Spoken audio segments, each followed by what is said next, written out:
And we live. What's happening, art enthusiasts and change makers? This is another week of Art for Change podcast. And I am your host, Mr. Sapiosexual, and my co-host. You already know it's your boy BU because that's all you gotta motherfucking do. Yes, sir. Today is Monday, so y'all know what that is, baby. It is Motion Mondays. We got our guest host with us, man, the poet East Wizard, man. What's chopping it up with you, baby? Yes, sir. Yes, sir. It's cracking. Hey, they not like us. They not like us. They not like us. Yeah, the Wizard, baby. How y'all Your living? boy got 5 Grammys for that song last night. Hey, so I said shit. I said that to say he got 5 Grammys for one song. Drake got 5 Grammys total. I know, and Tone, I know you're a Kendrick hater, Mister. You're a Kendrick hater. And y'all niggas looking like y'all favor each other. Look at it. But okay, so I think the Wizard look more like Kendrick than me. But nevertheless,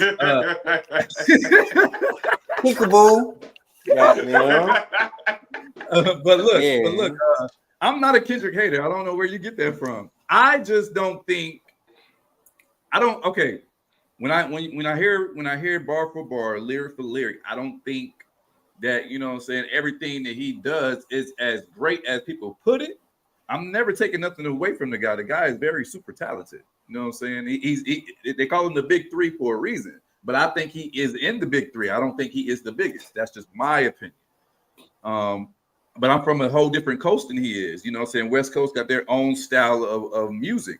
Just like I'm on the East Coast. I'm from North Carolina. So the East Coast have our own style of music. So, of course, gravitational pull, because I'm from the certain region where the music from their region I relate to more. Of course, I will put J. Cole higher. I feel like he makes more relatable music than Kendrick. I feel like Kendrick know how to make commercial bops and speak consciously on his commercial bop. Like you know what I'm saying? I think he does very good at playing commercial and conscious rap. All right, so out of the big three, what's your big three? In order. 1, 2, 3.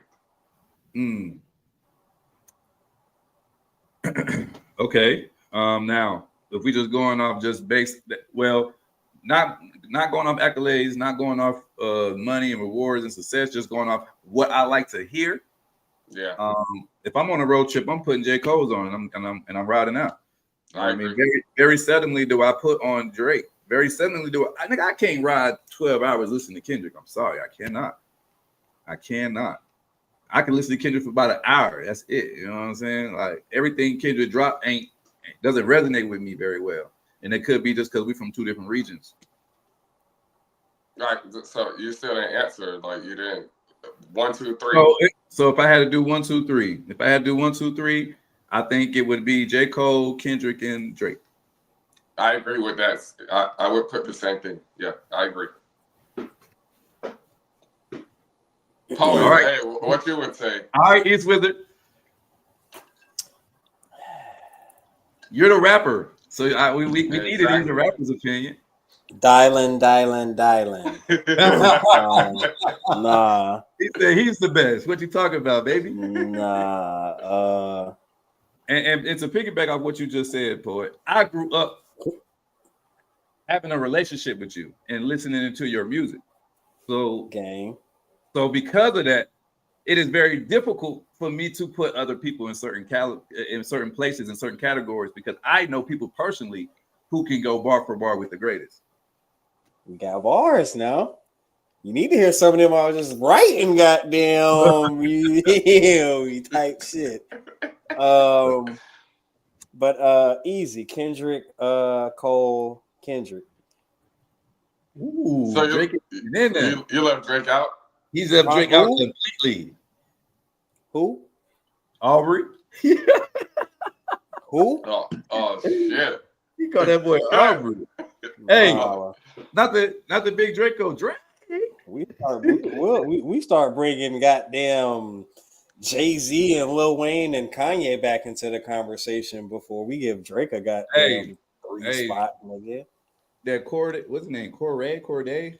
The guy Corday, YN, Lil Bro nice. Lil Bro, Hey, he go hard. I was just gonna say the song he just dropped. The song he just dropped with fucking Lil Wayne. Hey, and low key, what's gang name? Damani, bro. T.I. son, he's fire, yeah, bro. Like the money, yeah, the money. gang, crazy, yeah, it's some. That's what I'm saying. We got some. I got some faith in some of these. You know what I'm saying? Some of the younger ones out there. You feel me? They holding it down for real type shit.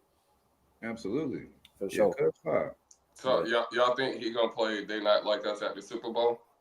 He just won 5 Grammys from it. I think he will. Yeah, all right, yeah. I think he will. I think if it was not on the playlist last night, just solidified it on the playlist. And then you seen Beyonce was singing to it, all that, like, and they captured footage of that. They made sure they captured that. Beyonce, all them singing to the song. I didn't watch the Grammys. Did you watch the Grammys last night?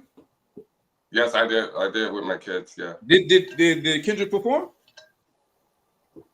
No, not that I seen. I seen him get his awards. I ain't see him perform. Okay, man. How do y'all feel about how Kanye and his wife came down the red carpet? What happened? We got a clip. Show me a clip. Okay, bro. Well, let's see if I can pull up the picture of the outfit.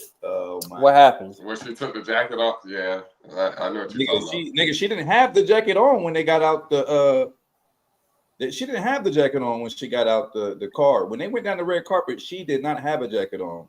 Yeah, there's footage before that when she took it off. Yeah. When they was on some slutty shit, some swinger shit. I'm about to show you the picture, bro. It's some Hold on, we finna show the whole world the picture because we finna put it on. I'm finna find. Look, they ain't even got one. Yeah, they ain't. Yeah, the tabloids are covering it up. Bro. Hold on. Well, I wanted to see that picture I seen last night. I wish I could find that picture I seen last night. Because the only thing I seen on Instagram today was fucking Kendrick and SZA. Because the picture I seen last night, bro, the way he was holding her, the way they was walking, and the way he was holding her hand and her face, the way she looked, bro, she looked it like she was completely scared for her life. Very uncomfortable. Yeah. And she looked it very uncomfortable, bro. Like, so, hey, blink twice if you're not okay, Queen. Like, yeah, I know. All right, so I'm finna pull this up for y'all. Ain't no telling how pure that cocaine is that they be on though. Hey, it must be pretty fucking clear. I tell you that shit, man. Because all right. She came through with the titties out. Man, not the titties out, nigga. The whole outfit, nigga. The bottom. Look at the bottom. Nigga, and it's a dress, but you can't see because it's sheer. Everything out, nigga. Nothing. She ain't have nothing. Nothing, bro. They made her put a jacket on. They made her put a jacket on. She didn't have that out here, bro. They made her put that on. This is crazy, bro. And then, as a man, how do you? I don't know. We ain't gonna talk about it. Celebrities do. You can bring it up. Let's talk about it. Like as a man, how do you condone it for your wife? Like, how do you let your woman go out dressed like that? Well, I wouldn't, but I get it. Well, this is a different world that celebrities of Kanye's caliber live in. Yes. And operate in. You feel me? Yeah. But also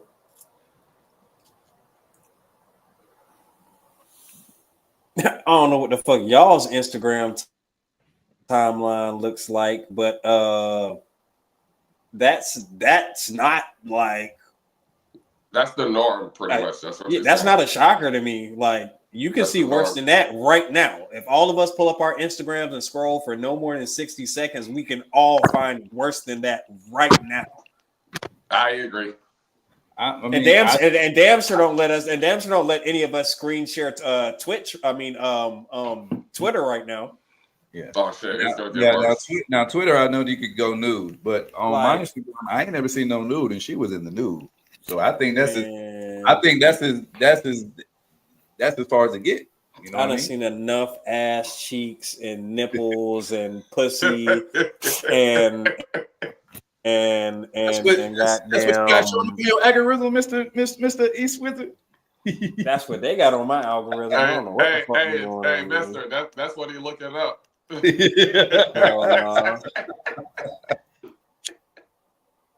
Nah, I think the reason be because I should go tell y'all the actual so y'all know that I ain't capping either. But I think it'd be because I done blocked so many accounts. So every time like I go block a fucking account, like it's counting this shit as me like going to their profile and like looking at this shit. You feel me? Which is why they keep showing me this shit. You feel me? But it's like, nigga, I'm blocking this shit. Like literally for like I could even say like honestly, like nigga, like all of last year, nigga, like anytime I seen a bitch like just a random bitch twerking, anytime I seen like just you know what I'm saying, just all of that shit, I'm like got 4 different profiles tagged under the shit and all. I'm like, I'm blocking all 5 of these bitches. Like, blah, blah. This year, nigga, like for the last 3 months, every video that I've seen cooking with Kaya, I blocked that shit. You feel me? Like blocking that shit. I'm not trying to see that shit. You feel me? Right.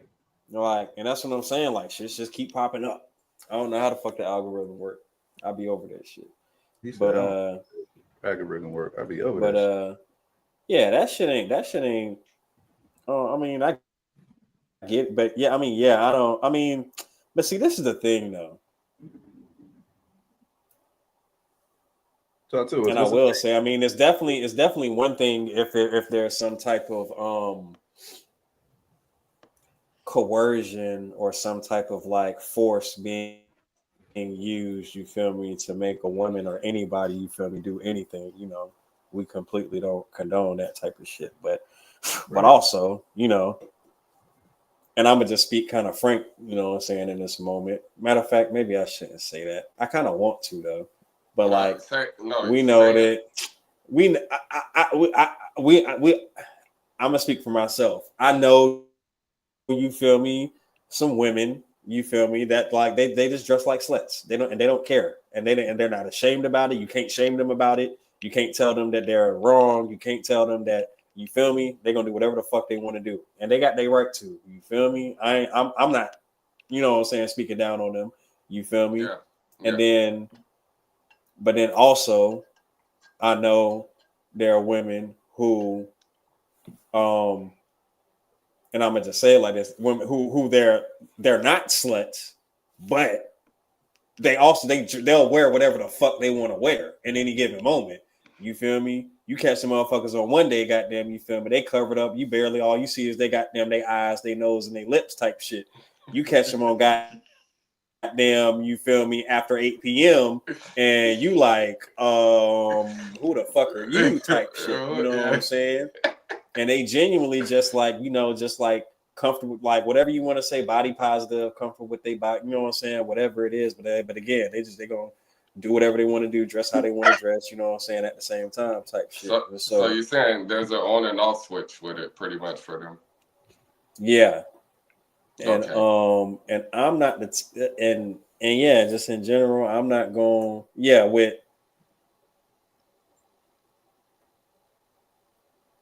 I'm not going to speak on, you know what I'm saying, too heavy on.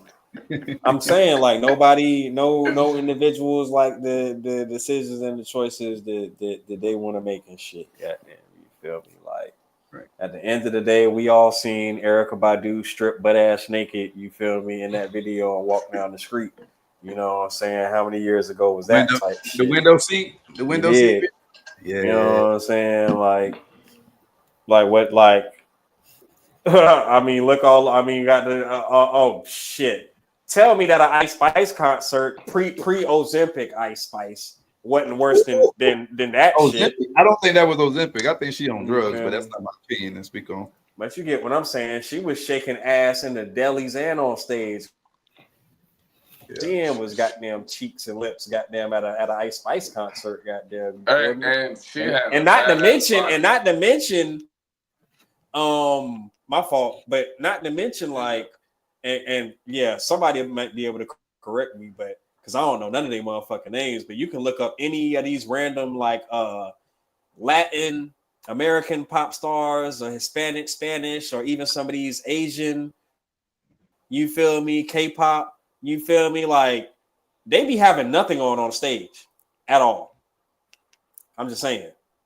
I'm not shaming them. I'm not speaking out on it. I'm just saying whatever this norm is nowadays, it ain't really shit that, you know what I'm saying? Like they come down to like how y'all, you know what I'm saying, your individual relationship with you and your woman, you know what I'm saying, what y'all got going on type shit, you feel me? As far as like the masters and shit, you dig, but you know what I'm saying, I plan to raise, you feel me, my daughter, you know what I'm saying, to the best of my ability to be respectable, but also you feel me too, like be comfortable with her body at the same time, you know what I'm saying, type shit, which is, you know, it's I get what you're saying. There's an in between.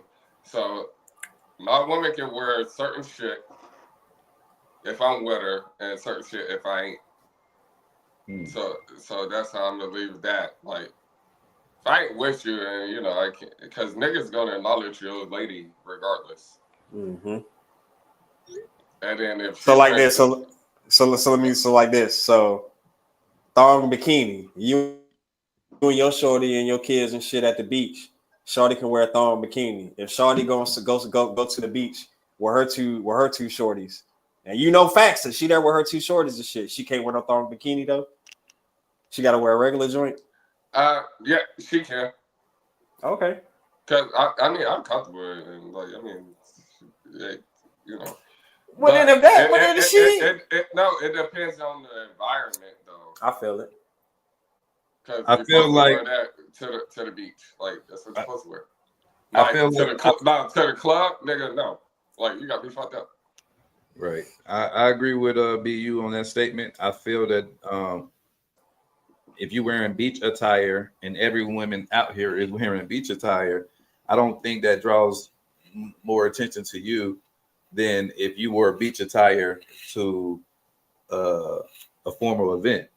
Exactly. I'm a father of 5 daughters, so of course I have a different perspective on that. You know what I'm saying, in a whole. Like I even, bro, like at one point on my Instagram, I used to like looking at all that ass and shit like that. But as I got older and I had a different respect for women, you know, I started deleting women that was on my page that was just, you know, IG models, you know, swimsuit models or shit like that.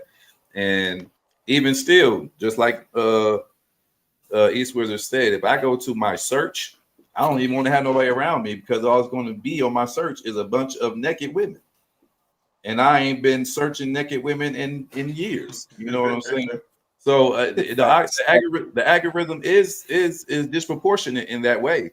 But my thing is, why do you think that they push it so heavy? Because now, you know, women, they look at having OnlyFans as a job.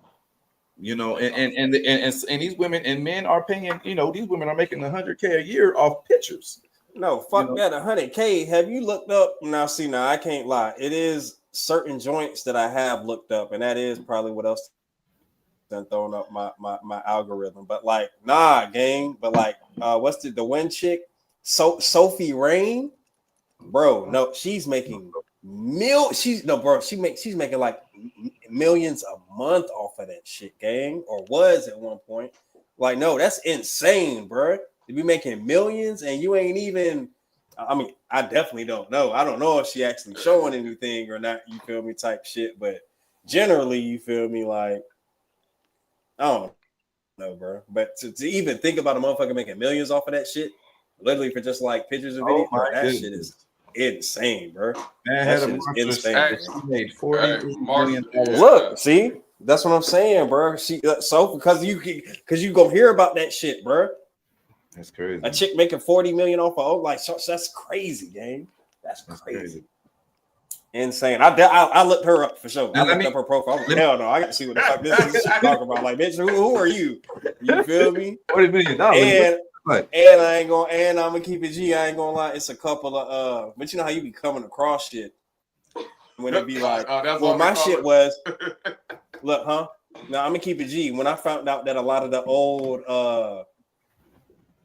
old stars and shit, you feel me, had profiles and shit, I'm like, hold up, y'all bitches got Instagram profiles and shit now? What the fuck y'all got going? And everybody's a fucking a model or an adult entertainer and shit. I'm like, no, bitch, y'all was got them sucking and fucking. Like, what the fuck is going on? Y'all bitches just got Instagram pages now and shit. You feel me? Motherfucker used to have to go on, you feel me, late night, you know? You know what I'm saying? To find your ass. Now y'all bitches just out here in public and shit. Like, that shit was wild to me at first, you feel me? I looked a couple of them up just to get, you feel me? I'm like, I had to, okay. Doing good for yourself. Oh, you got a kid now? Oh, shit. Oh, you're married? God damn. Like, I done seen 60 niggas go through you and you still got married? Like, there's hope for everybody. What are you talking about? Yeah, there's hope for everybody. At some point, we all change. You know what I'm saying? Yeah. The premise are for change. So keeping it a little bit of art for change. Why do you think positive women who, you know, are more respectable and keep more clothes on and have more of a positive message, why do you think them women can't make $43 million a year?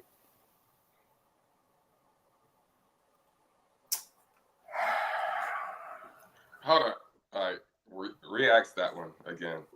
Re-ask the question. Why do you think I got you, baby. Less women that are more motivated to keep their clothes on, be professional, and drive to make $43 million having a positive message versus women who are quicker to take their clothes off to make $43 million a year?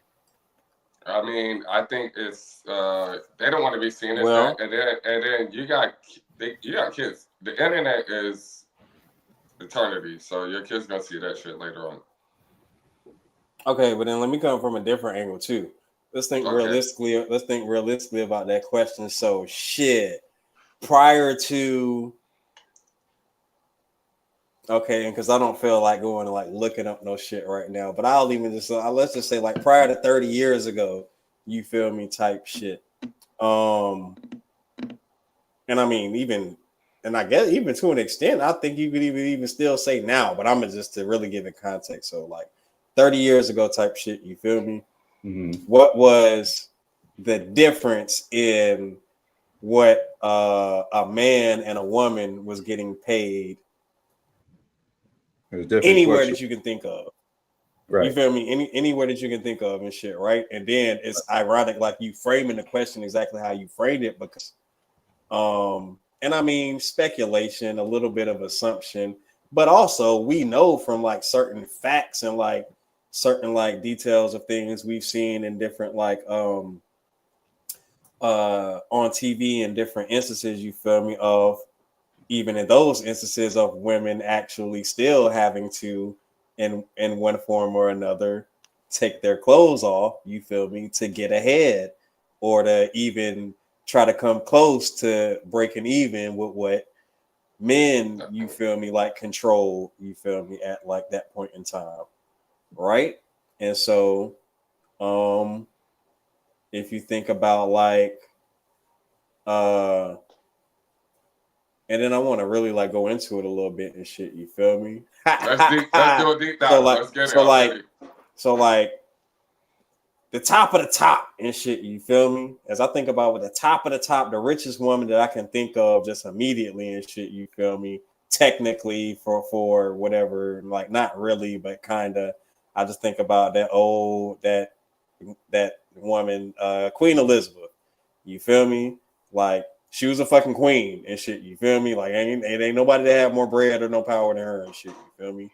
And then even if you come down, you might think about like, okay, Madam C.J. Walker and shit. You feel me? We know that she created the black beauty industry and shit. Basically, I mean, back in that time, she was a fucking millionaire. Goddamn, you feel me? Like one of the top of the tops.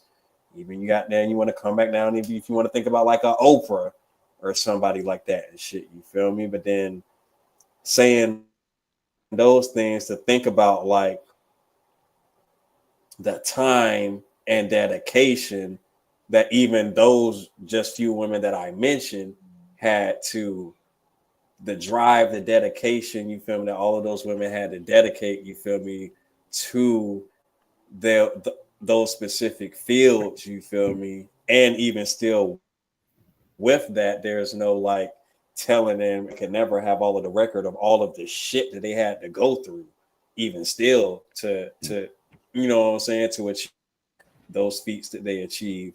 And so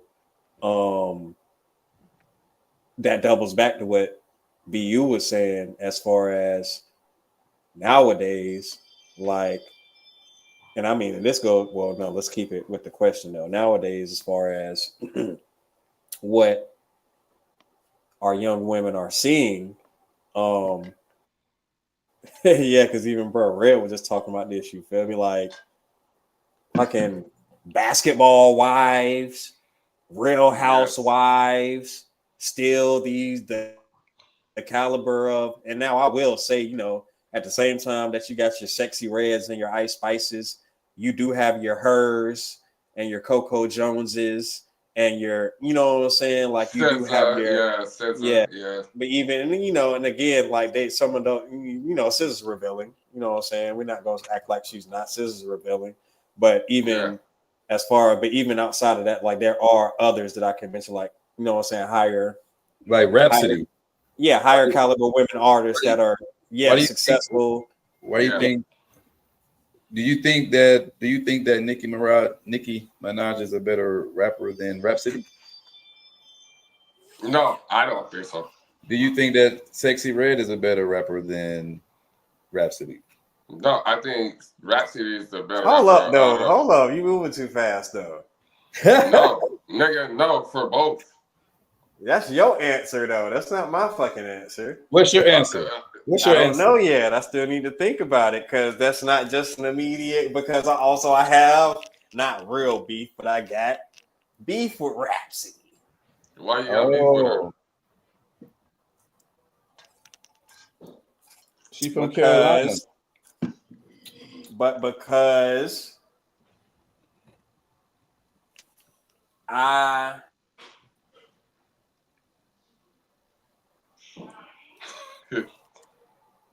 I hold everybody to the same shit.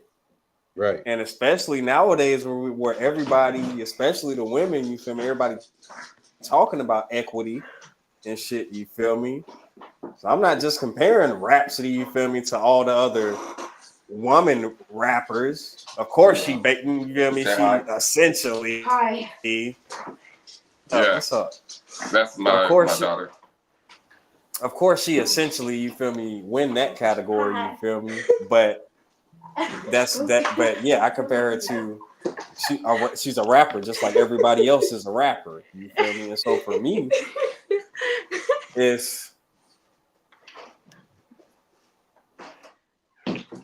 I appreciate what she does. I'm not saying her shit whack by no stretch. I'm not saying that at all. But it's honestly the same way that it is for Cole. You feel me? Like it's just like so you saying the shit kind of get repetitive to me. You feel me? Okay. The shit kind of get repetitive to me. I'm not saying that positivity gets repetitive to me or gets whacked to me, but just what they do in a particular, you feel me? And I wouldn't immediately be able to just say that Rhapsody is better than Nicki Minaj because in a sense, I look at Nicki Minaj as like a Lil Wayne.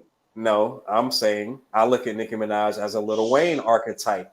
You feel me? So almost to the extent of you could say that she is the female Lil Wayne. Like if you think about Nicki, like from the jump, like if you really think about her shit and like some of her songs and like the shit that she was saying and her flows and like just how she attacked shit, goddamn, you feel me? Like Rhapsody can't fucking do that.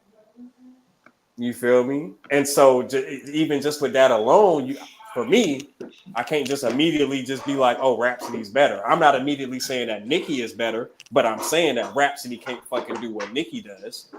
You feel me? The same way that a lot of rappers can't do what the fuck Lil Wayne does or what Lil Wayne did. You feel me? Like we had that conversation about like the standard when Lil Wayne was on top and when Lil Wayne was running the game and shit. You feel me? It didn't matter how like good or how what a nigga like Lil Wayne set the standards. You feel me? And so we knew a lot of other niggas that dropping hot shit, but that shit wasn't to the standard that Lil Wayne set.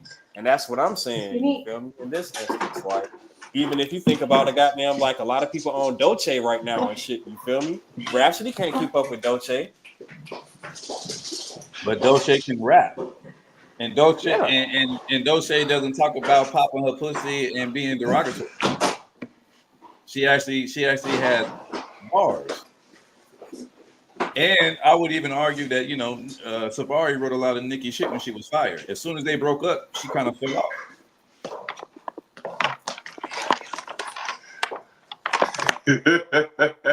Hey, we know who Rhapsody hang around.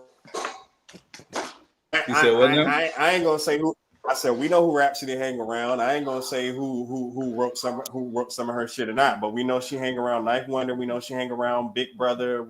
We know who she hang around. And if we listen to some of her music, especially some of the shit she's dropped in the last couple of years, that's all I'm gonna say. That's all I'm gonna say. That's all I'm gonna say. We know who she hang around. We can move on. Again, caliber. You feel me? Standards, values. You feel me? Yeah. But again, the industry, they operate and live in a different too. You feel me? When you get to that point where you a hit maker, you a money maker, and you generating shit, goddamn, you feel me? Shit work different. You feel me? The same way that I always said I'd never take a goddamn verse for nobody and shit, goddamn, you feel me? Shit, nigga. I'll be damned if I didn't goddamn take a Kendrick verse or a J. Cole verse or a Currency verse or somebody goddamn nigga. Yeah, hell yeah, I'm about to spit this shit, nigga. The fuck? Okay, so, you know what I'm saying? Because I understand different shit about the industry now. So it's like, yeah. I respect that. So maybe let me redress my question. Let me not put names on it, so I can still try to get what I'm trying to say out. Why do you think that it's ideal that they push that the agenda is pushed to push negativity more than positivity and paint women in a negative light and they glorify the women who speak on fucking niggas and getting money and using niggas for everything that they can and using your assets to benefit you in life? Why do you think that's the message that they convey to our women instead of something positive? So let me say this. In the same instance and frame that a lot of things that have been done in the history of this country and the history of the world have been done to separate the black families and melanated families. In that same instance, because I always used to wonder and I always used to say, like, any individual or any group of people, whoever that group of people may be, I'm not pointing any direct fingers, but any individual or any group of people that would go to the extent and the links to attempt to eradicate black people or melanated people or any peoples, like that let me know how powerful that we really are and were, and how like righteous that we really were. And so in that same instance, we know that the black women or melanated women, you feel me, are like the key, if you will. Absolutely. And so the more and especially in this time, you feel me, it's the rise of the matriarchy, you feel me? The big mama, you feel me, is coming back into her rightful position on the throne, you feel me? And so the more and the longer that you can prevent the black woman and melanated women from being able to understand their power and step into their power, you feel me, the longer that they can continue to like run their games.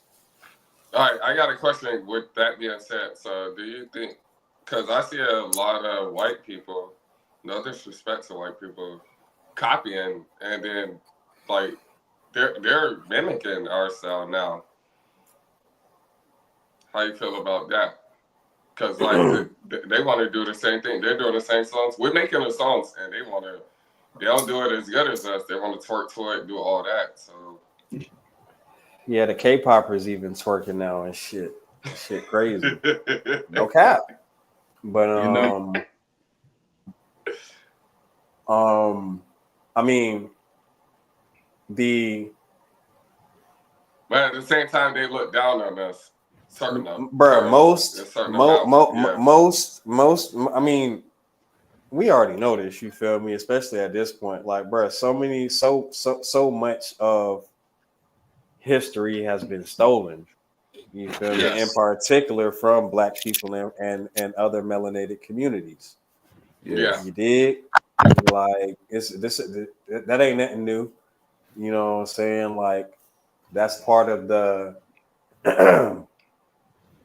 it's part of our natural sauce. You feel me? And so it's also only natural that other people try to imitate that. You dig? That's the simplest way of what I can explain right now on that tip. You dig? Yeah. So we got. So you know the lady from back in the day. Do you know that at one point in time there was a circus, and then they used to host us in circus, and because African women were voluptuous in their physiques, you know what I'm saying? They put them in circus as circus freaks, and people paid to look at her with her large breasts and her robust butt. And it seems like all they're doing is still creating their circus. They just mask it in a different way. I think the influence. I think when you become an artist or when you become an influencer, I think you have a certain responsibility to the people, because now people are looking up to you, whether you want to or not. That you automatically, that comes a responsibility for you, just like us on this podcast. So I feel like once you get to a certain pinnacle of success, you have a responsibility to convey something constructive to the people. So I feel like you see a lot of people lose their integrity when they get to stardom, because when they get to that level, it seems like all their integrity go out the way, and they do whatever the agenda is to keep their income.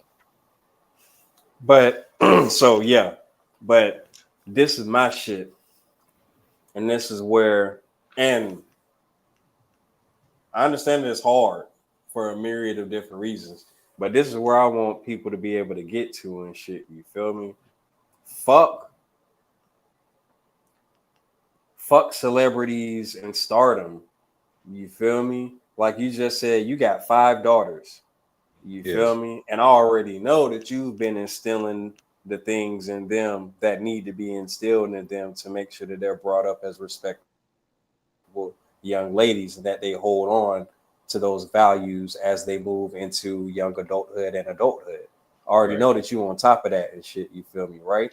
And so in addition, you feel me, we all, like, whether we have kids or not, in community in general, whether we teachers, you feel me, and whatever, like, we have to make sure that we're grounding our kids, you feel me, in the right things, so that they're not looking outward, you feel me, wishing for anything or desiring anything or looking outward and yeah, we want them to see inspiration, you feel me, in art and in different things. But as far as, again, being comfortable in their bodies, and again knowing, all of the things, you feel me, like, we want our parents and the leaders in communities to be instilling and grounding these things in our kids. That's all right. I took that question a different way. I took that question as if, okay, so let's say I made it, like millions. I'm gonna take care of my people first, and it depends on a certain amount. How many million? Like, hey, I only fuck with like 20 people. Hey, you get 100, you get 100. You know, don't call me no more for no more money. You straight.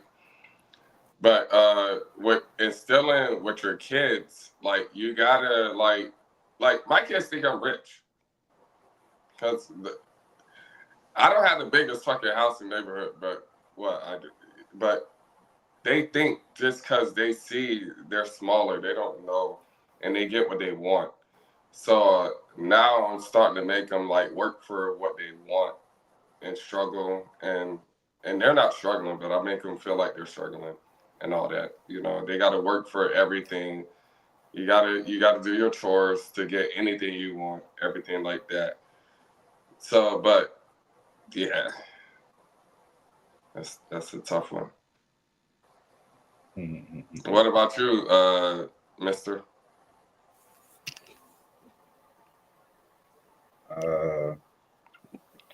I think, just like I said, I think it's our responsibility. I think, as I said, just as an adult in general, but especially as an adult with an influence, I feel like you have a responsibility to the people to be a leader and to lead the people to success and not failure.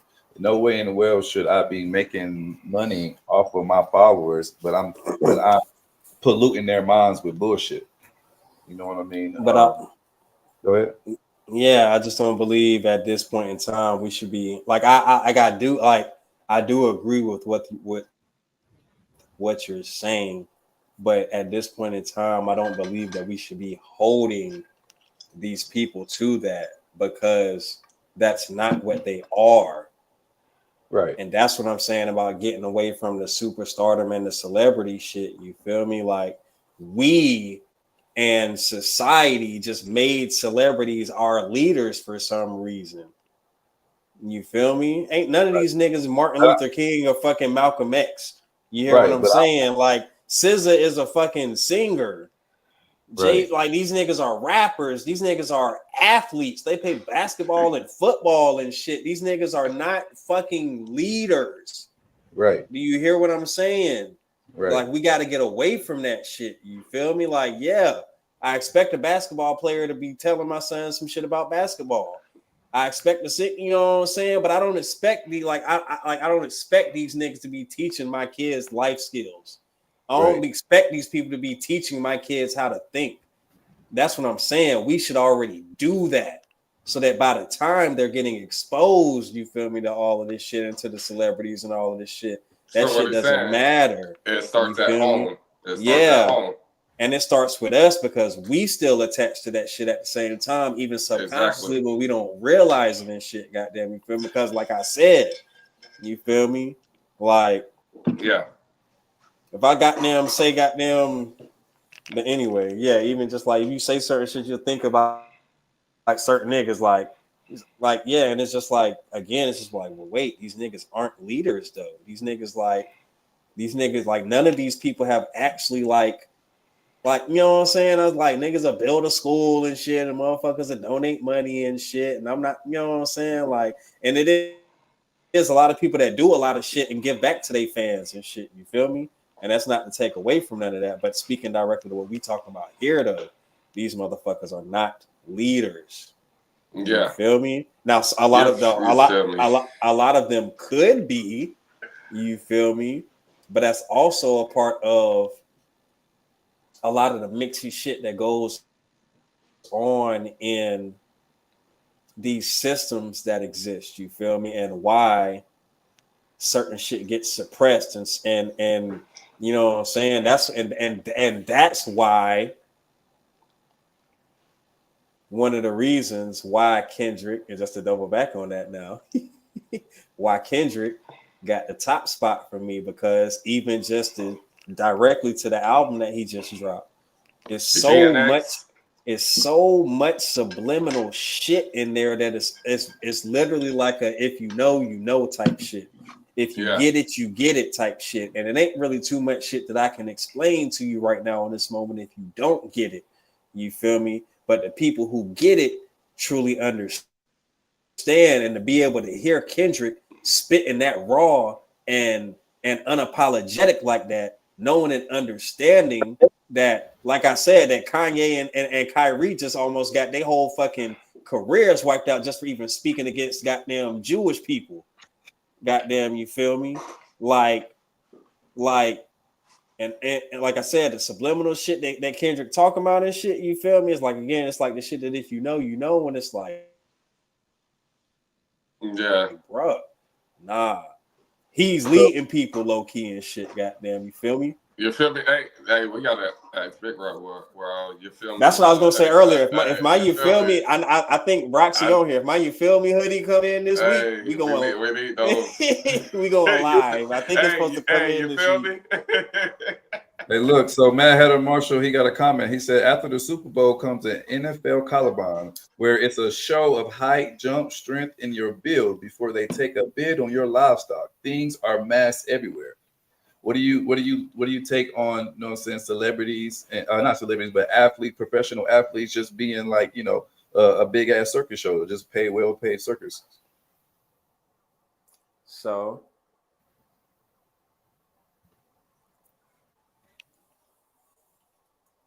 that's the thing.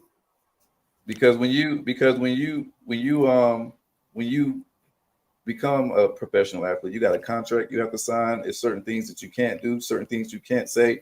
You know what I mean? You are owned by these people and bound to that contract for a substantial amount of money. But the person who is paying you has way more.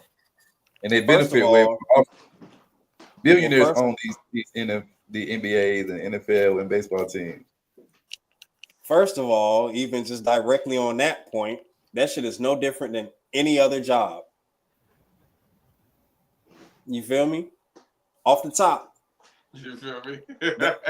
Yeah. It's not different from any other job. You sign a contract.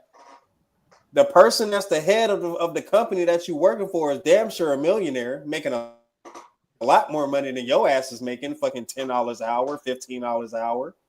You feel me? and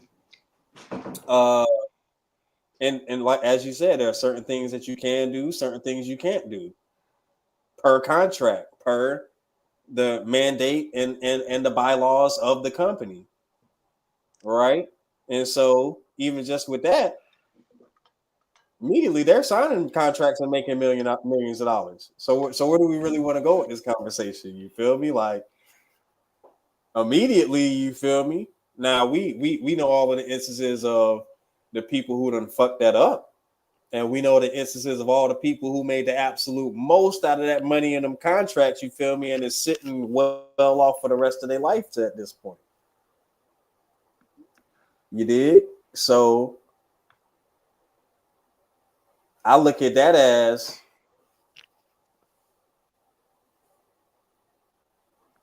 that's what. Do you think that that's all made to be a distraction? Do you think there's a hidden agenda behind it all?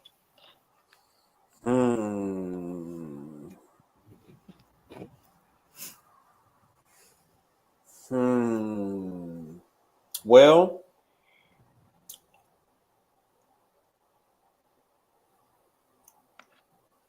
sports. That's an interesting question. It's kind of loaded. Sports could be seen as a distraction from many different instances. What about all? Yeah, everything. I mean, the entire society in its current state can be seen as a distraction in the realm of things. If you want to look at what the fuck we really could and should be doing with our time and energy while we're here, how much further we could really be as a race and as a collective on this planet. You feel me? But like even to the instance of like I just remember so many instances of like the homies like why watching something or playing 2K and shit and talking shit, and I'll be like, well, let's go to the court. Why the fuck are we talking shit over Xbox Live over a video game right now? Like, why don't we go to the basketball court for real in real life? You feel me? So then we can talk shit and it actually means something. You feel me? Because then you got to shoot the three in my face. Then you got to dunk on me for real. Then you got to block. You know what I'm saying? Like, then it's real. It's actual. You know what I'm saying? And in that realm of things, it's like, hold up. Niggas would really rather like play 2K than like actually like hoop in real life and get that cardio in, get that exercise in, get that spiritual alignment in. It's like, yeah, that's a distraction. You feel me? But but like in general, like as far as the hidden agenda, I mean, sports have always like existed in some form. You feel me? Like our ancestors and tribes in antiquity have always had some type of like physical activities, whether it be for sport or for ritual in some cases. You know what I'm saying? In a lot of cases, you know, full moons or on equinoxes, like yeah, there will be feasts and different sporting events and things played. So I think naturally sports would always still exist anyway, but again, like the way that they've the way they market it, capitalized, the way that they've capitalized on it. Because the way that you're referring to, no mean to cut you off, but the way that you're referring to will be like the tribe having a sporting event against the people within the tribe, not so much as people who are just set aside or put on a pedestal as, oh, this is a professional NBA player, you know, with a salary of XYZ. You know what I mean? Mm-hmm.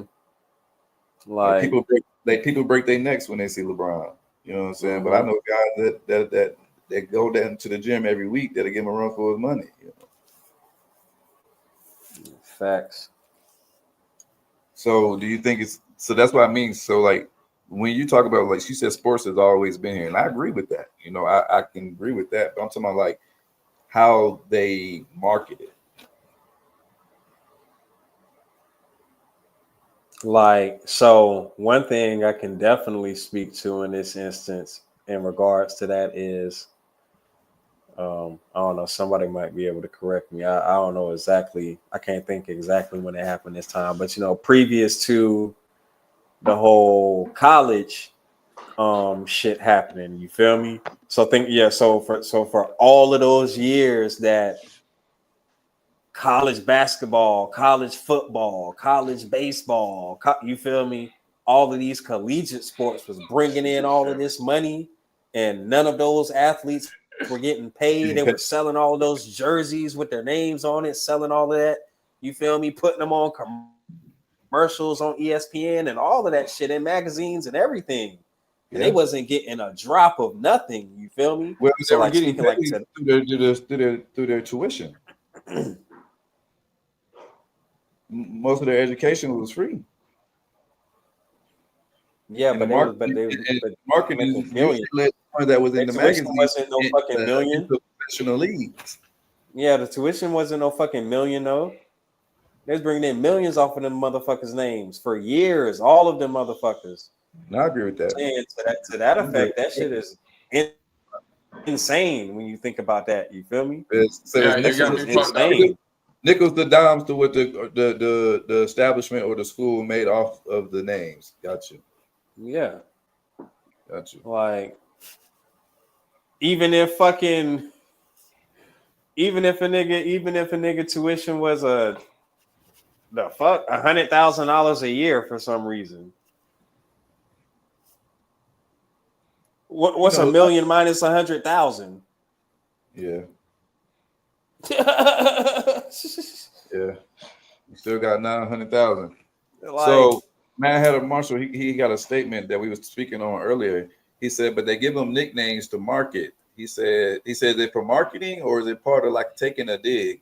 He says, like, you know, the answer, the Greek freak, the chosen one, the alien. How do you think that's marketing, or you think that's like, you know, the way that they try to take digs at us. What you think?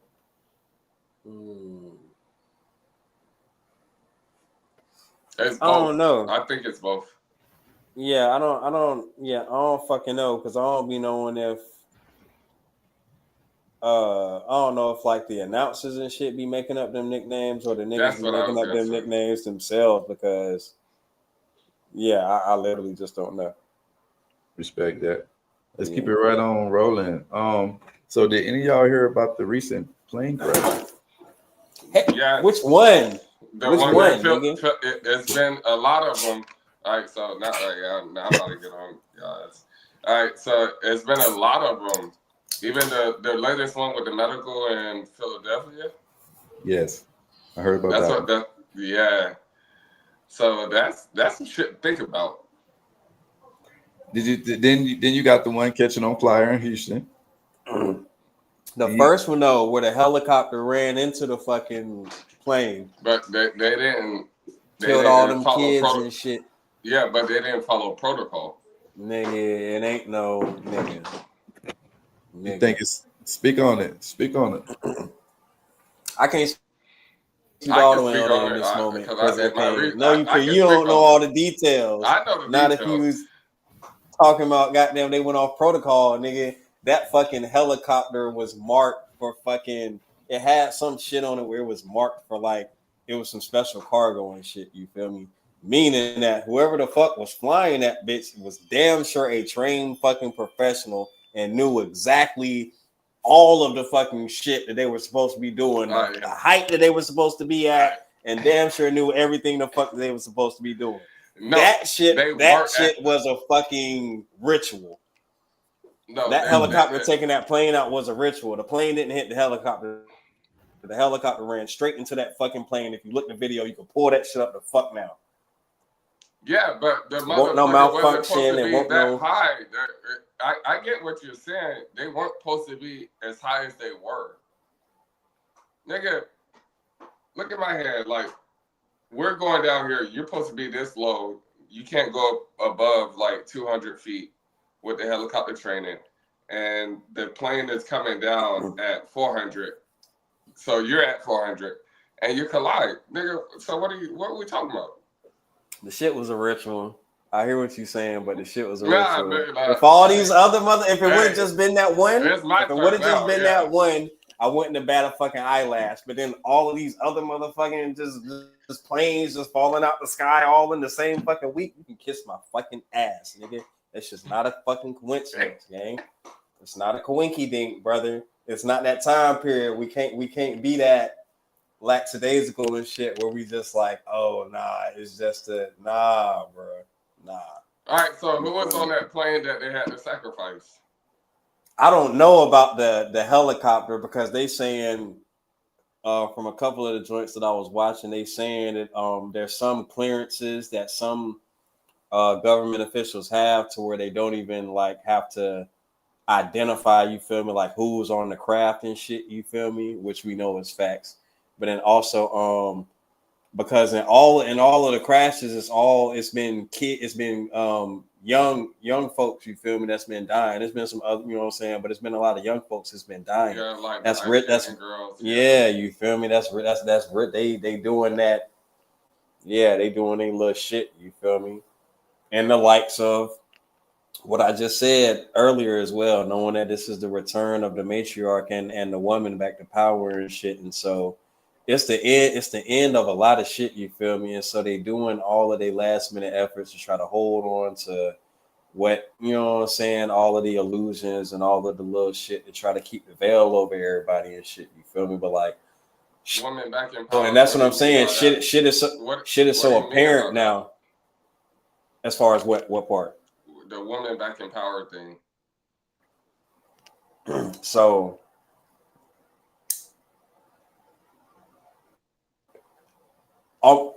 almost to the same effect of what I said about as far as anybody that would spend so much time and energy and go to the lengths to suppress Black people or melanated people, then you know that like you feel me, because like our entire lives, like we were always told is we were slaves. We came from slavery and shit, you feel me? We weren't nothing. and shit, you feel me? But then we got a little bit older and actually started studying and looking into history, and then we realized, like, hold up, we were actually the people that was running the shit, you feel me, back in the day. You know what I'm saying? We aren't just nothing, you know what I'm saying? So in that same right, it's not a, so then in that same right, you also have to wonder and say, well, why the fuck is it that generally, if you look at society, it's a male dominated society. Yeah. And so directly in that same vein, you have to wonder, because you look at several instances, even like if you look at like Pakistan in certain places, like these motherfuckers go through extreme lengths to suppress women. Bitch, don't even show your face. You can't even show nothing in public. Like, you know what I'm saying? Like type shit, go to extreme length. Think about the fact that women, bro, women haven't even had voting rights that long in this country.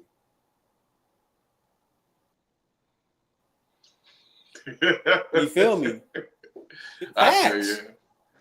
So anybody that would go to such extreme lengths to suppress women, you know that women had to be the true rulers. Like if you just really do, like you really just sit on it for a second and shit. I'm not mad at that. I would be mad if a woman ran the country or ran us. I'm not mad at that at all. You know what I'm saying? I wouldn't be mad. I think that'd be like a good thing. Because if you look, because you could go look this up right now on Google. It'll tell you and shit. You feel me? It's not the men.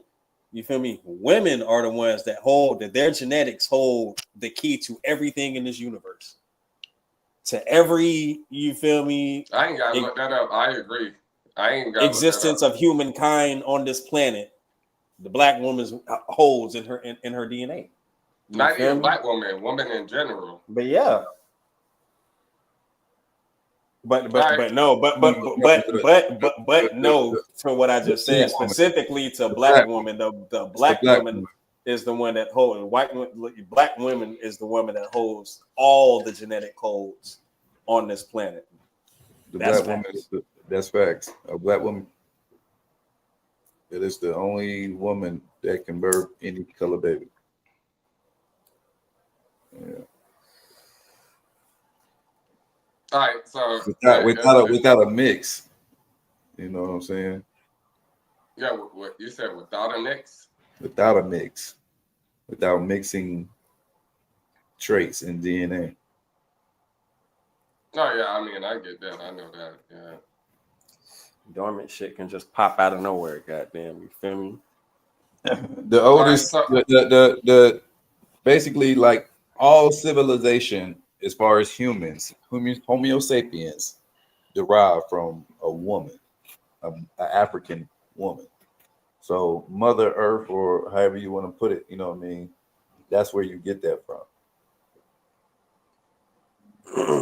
What was you about to say though, B? All right, so me and Antonio had a talk earlier about Uncle Trump. How you feel about Uncle Trump? Speaking of Uncle Trump, did y'all see? In general. Hold on, Antonio. Mister, my bad. Yeah, Uncle Trump in general.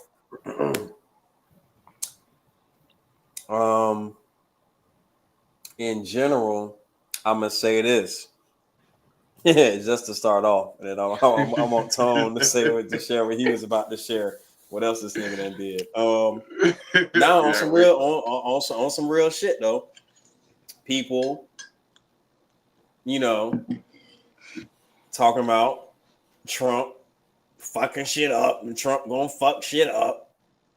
You feel me? He's not. No. What's wrong with him fucking shit up?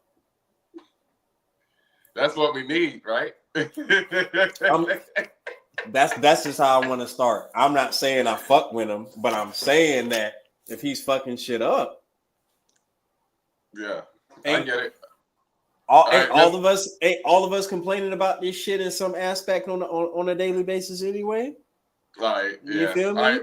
Mister, what you was about to say? Did y'all hear about the tariff tax that he was putting on Canada and Mexico? Speak on. Please explain. Yes. Okay, so he was putting a 25% tax on all their imports. 25. 25.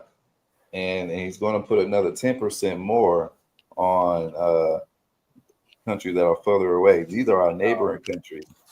Okay.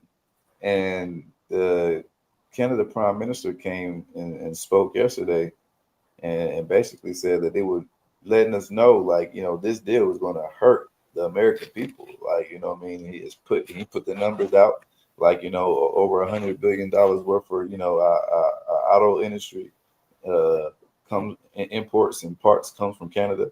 A lot of our vegetables come from Canada. And basically said, like, with this import tax, we ain't paying that shit. So it's going to hurt you more, and it's going to make the prices of y'all food and the prices of y'all cars and the prices of y'all maintenance more higher as Americans because he put that tax up. So I think, okay. No, I think he aims high. He'll meet them in the middle. That's how I think. Well, because they're not dumb. Well, he's a businessman. Like, you got to think, he's not a president. He just put it on pause. Yeah, so he's a businessman. He's not a president. He proposed it. He proposed it on, what was that? What's today? Today's Sunday? No, Monday. So he proposed it on, I think he proposed it on like Friday or Saturday. And then by Monday, he already put that bitch on pause. After yesterday, the Prime Minister came and spoke to the American people live on TV where anybody could see. That's some businessman shit, though, because he ain't high, and he probably wanted 10%. He said 25. If they take that, I'll take the 25. But then they're gonna probably be like, yo, let's meet at 15, 13. Let's meet halfway. Well, he put that whole bitch on pause, so he ain't win shit. He put it on pause so they can get to an agreement. Okay. Listen, check this out. This nigga's a businessman. Like, fuck all of that business shit. I want to introduce this into the conversation. I just now typed into Google. This shit says as of April 2024. Wait, hold on. Hey, nigga, is your knees in your chest? Hold up. Your ass stupid as fuck. Hold the fuck up. Listen. This shit says as of April 2024, China owned about $749 billion in U.S. debt. Yeah, that makes China one of the largest creditors of the United States, but not the largest. So we owe somebody goddamn more than goddamn $750 goddamn billion. We owe China that goddamn much. Now, Trump, this nigga just signed a $500 billion AI fucking shit. Where the fuck is that money coming from, gang? If we owe China $700 billion, where the fuck is $500 billion coming from, gang? For some AI, I want to know. It damn sure ain't coming from 25% of no goddamn taxes from fucking Mexico and Canada. The fuck are we doing? Well, that money is getting donated to us, bro. Two organizations is donating that money. They already gave him 100 million. I mean, 100 billion. 100 billion, yeah. 100 billion. Let me get my monies right. Oh yeah, Open AI, something else. Man, it's for the development of AI. It's so that they can keep doing AI research and basically come up with what's that, super AI or something like that. Yeah, it's the AI race right now, the same way it was the space race. Yes, and all that other shit. Yes, so we basically want to be the smartest. That's why they wanted to have the the more microchips and shit too. Hey, but check. Do you think that? Because I think we spoke a little bit about this maybe on the last joint. Do you think that the tax or the tariff shit is somehow was attempting to be like the catalyst for like what we spoke to last time, as far as like him trying to like bring a lot of like industry back to the United States, back to America and shit, you feel me? So like, just like you said, the tariffs, it would cause, you feel me, our imports and shit, you feel me, to go up. But then it would be like, if we started like even talking about vegetables, it'd be like, bitch, we got enough fucking land in America to grow our own fucking vegetables. So like even that alone and shit, you feel me, it would immediately like, it wouldn't raise, like it might initially raise our prices and shit, goddamn, you feel me, but then it would catalyze the need literally to, you feel me, create more land and to create more farmers of certain, you feel me, certain and different things to be able to make up for that. And if nothing else and shit, you feel me, again, like some shit that we would just be able to see, like, hold up, goddamn, you feel me, we ain't got no motherfucking none of this shit coming in no more. Hey, nigga, we need to take all of this land that the three of us got together and start growing some goddamn tomato. You feel me? Like all right, so I got shit. a question about that. So all right, so we do that. Do you think that'll support our homeless system? If it's all at home. Like how do we support our homeless system? Let me say it like this. Just one aspect of it. Are there more homeless people in any individual city or town than there are people that have a home? No. Let me answer that question for you. No. I think I can say that pretty confidently. There's nowhere, you feel me? Okay. Maybe potentially some places in certain parts of the world, but generally for the most part, if you just think about America, we're talking about America right now, so let's keep it there, right? Yeah. In America, I think I can confidently say that there's no individual city where there are more homeless people than there are people that have a house. With that, I think I can also confidently say that there is not a single person and not a single family that lives in a house that could not sacrifice one of their 3 meals a day. All right, so with that being said, example, just hold because. With that being said, all right, so you see homeless people on the street, you drive by, do you give them anything? But let me finish the breakdown so I can. So, for example, if Tonio, you said you got 5 daughters. Yes, sir. So if it's you, your lady, and your 5 kids, that's 7 of y'all. You feel me? If I have 6 kids, but I have 5 daughters. Huh?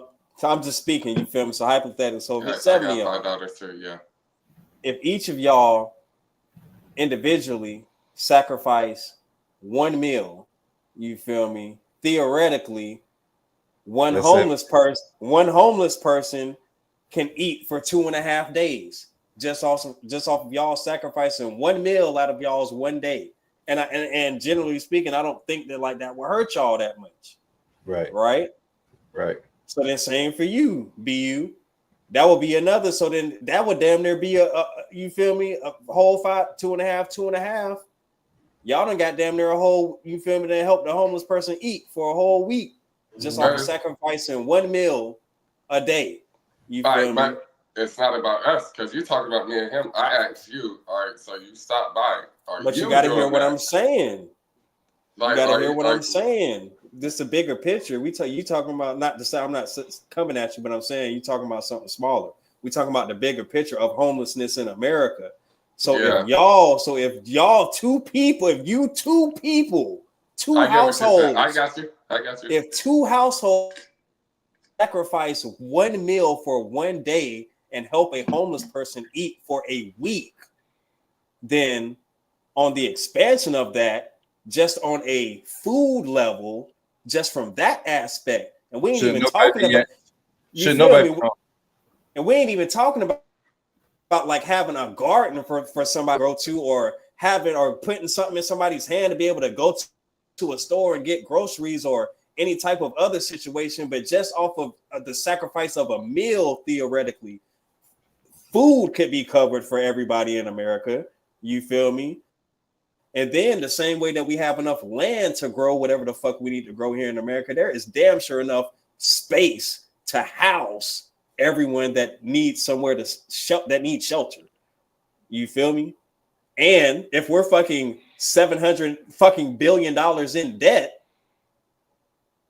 bitch, we can go a little bit more into debt to build some fucking homeless apartment or whatever you feel me, to house homeless people here with the resources that we have.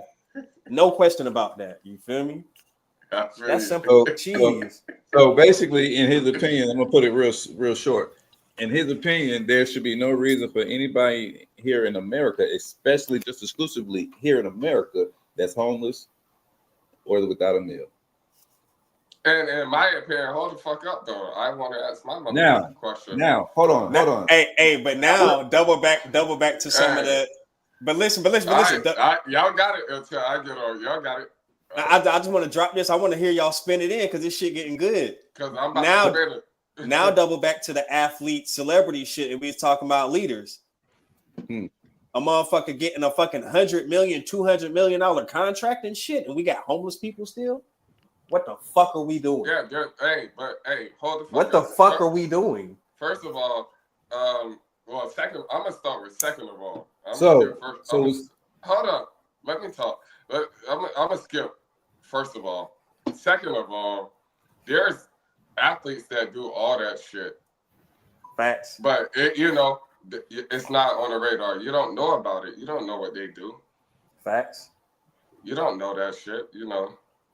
And first of all, like, all right, so you see homeless people on the street. Do you help them? That was my question. That's a different type of question. I'm the director of and explain why. Explain why to me.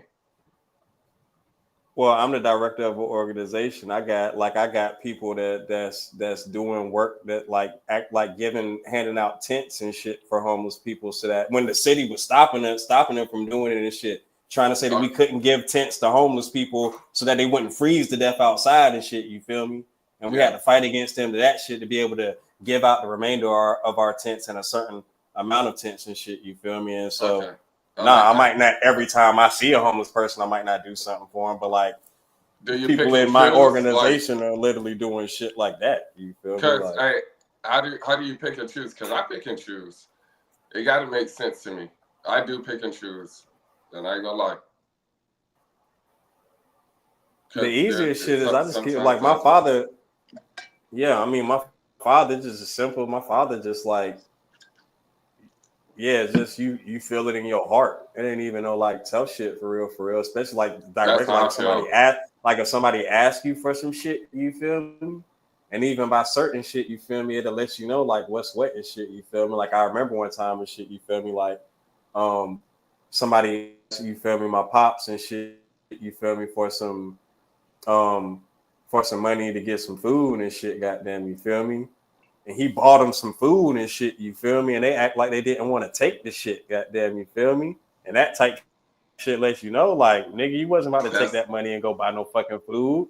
You know what I'm saying? So, like, you know what I'm saying? Type shit, like, that is what it is. But that's why that's that question. Yes, I agree. You can always, but at the end of the day, just like, so then that go back to our conversation last time on reciprocation. You feel me?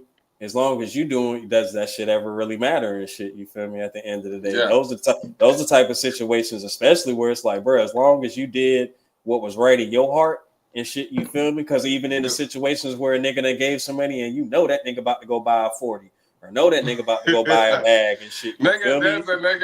Regardless, he was on the block. He was like, I ain't gonna lie, the nigga side. I got a picture on Facebook right now. I ain't gonna lie. I need money for beer. And I gave him, I was like, yo, because you was honest. Hey, here you go, bro.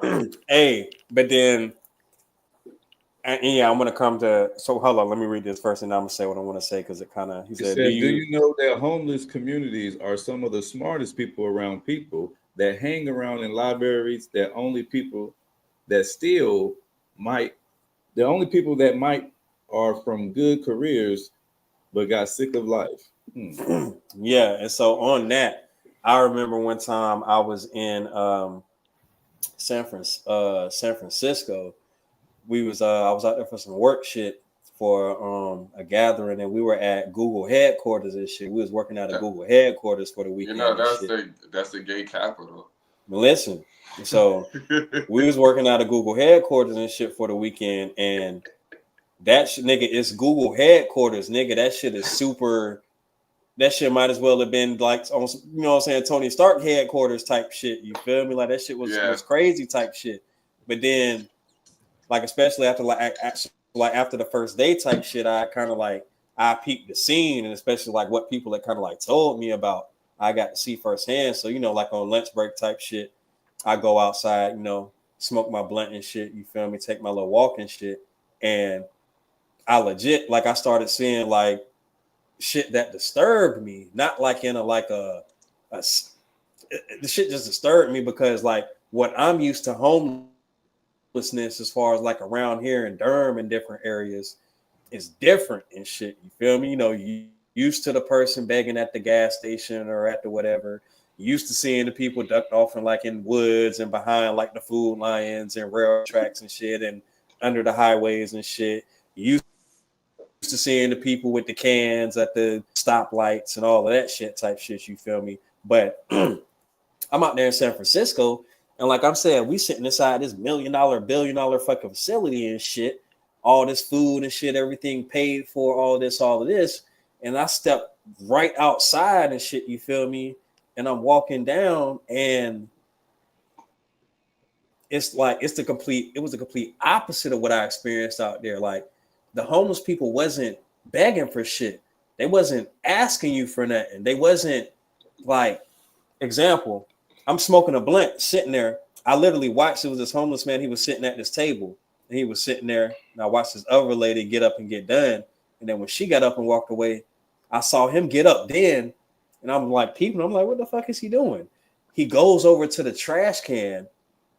He takes out 4 different cups of unfinished coffee out of the trash can and pour them all into a single cup to have a full cup of coffee, and then walks off with that shit. And I was like, I've never seen I've legitimately never seen no shit like that in my life. The nigga didn't bother the lady while she was eating and doing that. She didn't ask him for no money, didn't ask him to buy him no food, didn't, just waited, and then went in the trash can and took 4 different cups of cold coffee and poured them all together type shit. You feel me? So after I seen that shit, I literally went back up there and shit the next day, and I was like, hold up, like all of this food, this extra food that we got that we're just about to fucking throw away, can we fucking go down there and take that shit to some of these homeless people so they ain't got to fucking eat out the goddamn trash can and shit, and we sitting up here eating and living like we kings and shit, you feel me? Like type shit. I love it. Situations like that, I definitely be activating this shit because that shit, you know what I'm saying? That should be that should be crazy. It'd be like, hell no, like how the fuck would I let us throw away 20 boxes of goddamn food just because they ordered extra and don't none of us want to take the shit back to our hotel room? And it's goddamn 20 homeless people literally sitting out this bitch right now that's about to do the same thing this nigga just did yesterday and eat some shit out the fucking trash can. That's the type of shit I'm talking about, gang. There's no excuse. There's no excuse for that shit. We have more than enough resources for everybody to live well and healthy. Like, it's crazy. I agree with that. And being that this is Art for Change, I think it starts with us, yo. Instead of just, saying, talking about what could be changed and what we should be doing, I think we need to be part of the solution. I think being part of the solution is being active. So I feel like, and I know that you are already a community organizer. So, I appreciate your contribution. But I'm talking about, saying like, myself, be you, and I think just the premises of us being art for change, like that should be our mission. You know what I mean? Like getting into the community, find out what's going on and how we can make a difference. All right, so I got questions now. All right, so what's a regular day for you? Like me? For both of y'all, actually, for both of y'all. What's a regular day? You go first, Tone. I just got done talking. A regular day is probably waking up at 3 a.m, you know, getting myself together, probably writing a poem or two, and getting out on the way to work, working all day, getting off, probably speaking with my kids and getting ready for the night and doing the shit together again. Yeah. How do you? I'm pretty boring guy. How you boring? Stop lying. All right. All right. So how do you come up with, like, all right, you say you write your poems, and how do you, like, you just wake up and think about a poem, or how does that work?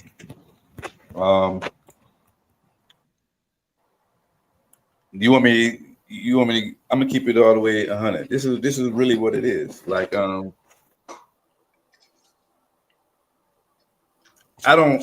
lot of times when I write poetry, I never know what I'm going to write, and I don't even force it now. Like I just write whenever I'm compelled to.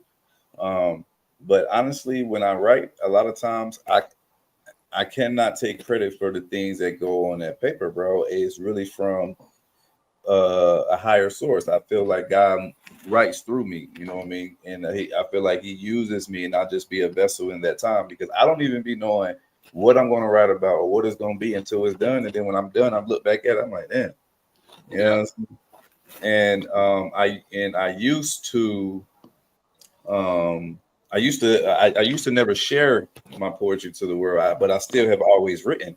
And like God speaks to us in our conscience. So consciously, you know what I'm saying, it was a conversation that God was having with me, and he was like, you know, like, why are you not using the gifts that I gave you? Why are you not capitalizing on the gifts that I gave you? Like I put that in you for a reason, for you to just to have it for yourself, but to give it to the people.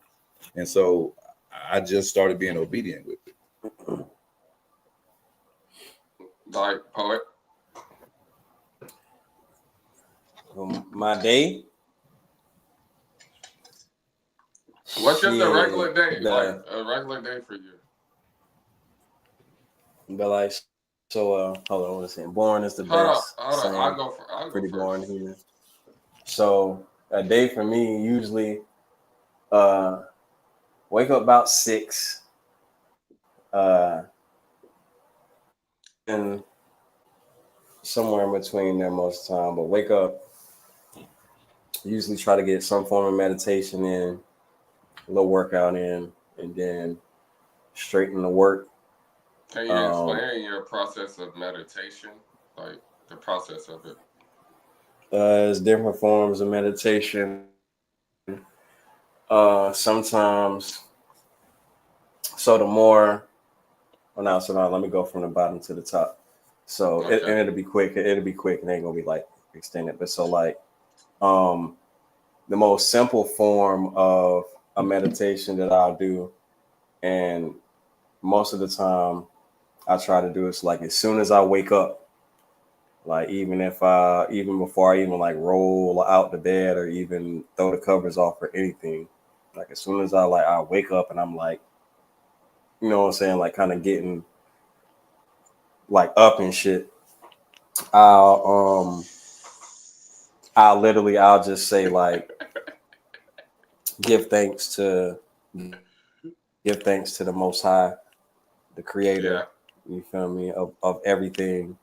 Give thanks to the ancients, the angels, the guardians, my ancestors, my family, my mother, my father, my sister, my grandmother, my grandfather, my aunts, my uncles, my cousins, my friends, so and so. You feel me? I might call some more names. I might give thanks to their families, their mothers, their fathers, their ancestors. You feel me? I was about to say, what about me? You know, I just start off. You feel me? I just start off. You feel me? That's just how I start off the day and shit. You feel me? Yeah. And sometimes sometimes it might just be that. And I might just roll out, get my push-ups in, get my little workout in, take a shower, jump straight on the laptop. Sometimes I might do that, roll out of bed, get straight onto the floor. You feel me? Get in position and in the fort, you know what I'm saying, and do like a more formal meditation, or I close my eyes, I get centered, and then I might do just depending, like I might do like a more extended meditation from there. So something from 10 minutes upwards to 30 minutes. Yeah. But then I might just do my breath of life meditation. And so, which ultimately it can truly be done 60 seconds once you kind of like perfected the breathing and your counting and everything that you're supposed to be doing. But just starting out with those affirmations of basically just, I love myself, I trust myself, I honor myself, and I value myself. And you breathe in for 7 seconds, you hold for three seconds, and then you release. But then what that technique is actually teaching you is the 7 seconds, you feel me, your 7 chakras. So as you breathe, each second, you feel me, you focus on moving that energy, you feel me, to each chakra. And then as you hold your breath for those 3 seconds, you drop that energy back down into your fourth. So 7, 6, 5, 4, and then that release, you release that energy out of your heart. And that's teaching you, that ties back to some other spiritual and energy. So you just said a lot of shit. You just said a lot of shit. You ask, nigga. Hey, and I'm not mad at it. Like, yeah, you said a lot of shit. But so, do you feel comfortable with venting to people? Like, it depends on who. I'm at a certain stage in my life. I got to stop using certain words because I don't mean to sound any type of way like I'm better than anybody, and I don't like to like in this instance, I stopped myself from using the word different because I don't want to make it seem like I'm keying in on like the difference between me and somebody else, but focusing more on the things that connect us all. But but saying that to say that I'm at a certain stage in my life to where I understand certain aspects of life, I'll say. And this goes back to something that I said on a previous cast, as far as there are certain people in my life, and I've had this conversation with them to be able to because when you're aware of things, you can't just like throw energy around or just like expect things out of people without like having conversations and setting the tone and the standards. And so I've had that conversation with certain people to let them know and understand that like I trust you to the extent that I'm comfortable being vulnerable with you. And in fact, you're one of those people, or you all are some of those people that you're gonna have to see me at my worst so that the rest of the world can get the best of me. You understand what I'm saying? Yeah. Because you can't get rid of your demons. You have to make an agreement with them. You have to work with them. You can't get rid of your demons. Your demons are your demons for a reason. You feel me? The shadow and the light, both ends of the spectrum. They're really just different ends of the spectrum. They're not so separate. You feel me? So by trying to cast them away, you're getting rid of a part of yourself that is essential for your growth and development and your complete self in the realm of everything. You feel me, right? And so to that extent, all right. So my take on it is I'm afraid to vent to people. Like, I pick and choose. I ain't gonna lie to you. I pick and choose because everybody don't deserve to know about the full me. They don't deserve to know BU. They don't deserve to know Skeet. They don't deserve to know Marquise. Like, so I pick and choose, and like, and it gets hard though. Like, cause it's like, yo, I want to tell them about BU, but I can't tell them about Skeet. I can't tell them about Marquise. But there's certain people that I tell them about, like all three, and that's a hard. That's why I asked that question, because I battle with that, and and that was very personal to me, actually. That's why I asked that. That's very personal to me. So so it's like, yo, if I tell you about, because we all got different personalities. Nigga, I got three: BU, Skeet, Marquise. We all know that. And for me to tell you about all three of me, yeah, it's some shit. Like, and not many people know about that. Like, so I can pick and choose. I can tell you, oh yeah, I can tell you about Skeet. Yeah. I can tell you about Marquise. Yeah, shit like that. Yeah. This is the thing about me though, in addition to what you just said, because I'm the same way in a lot of respects. But yeah, one thing that helps me even to like differentiate is my music. Yeah. And what I mean is I put so much into music and into my art that I know what you're saying. You I already know what you're saying. That's your source. And that's why that's all of me. And that's why I'm truly always so grateful and appreciative when people say they like my music, that they rock with my music, and it's all authentic because it's me. And so it'd be a lot of if you know, you know, if you get it, you get it type shit, because you'll be able to instantly understand the like, whoa, he's really talking. You feel me? He's really yeah, he's really giving himself in this shit. You feel me? And so even if you don't know me directly, even if you don't know my stories directly, even if you don't know exactly what I'm talking about, you can feel the energy through what I'm conveying to understand the authenticity in it. And in that way, my vulnerability not only serves a further purpose, but it's like, again, the people that even take that time to like delve into my shit and even be able to understand some of the actual messages and concepts that I'm conveying, that helps me to be able to even like, I'm talking about even to the extent of like responding to an Instagram message or some shit. You feel me? Like somebody can message me and be like, "Yeah, I'll fuck with you." I might not even respond to that shit, but somebody that I know, like, hey, bro, that got you. You know what I'm saying? Like, it's people that send me messages in a type of way that lets me know, hold up, you actually listen to that shit. You actually watch that video. You actually, you know what I'm saying? And it'd be like, you know what I'm saying? Like, yeah, you dig? Like, all right, Mister, your response. Your response. My response to what, sir? The question that I just asked. Repeat the question, sir. Hey, Paul, ask him that question.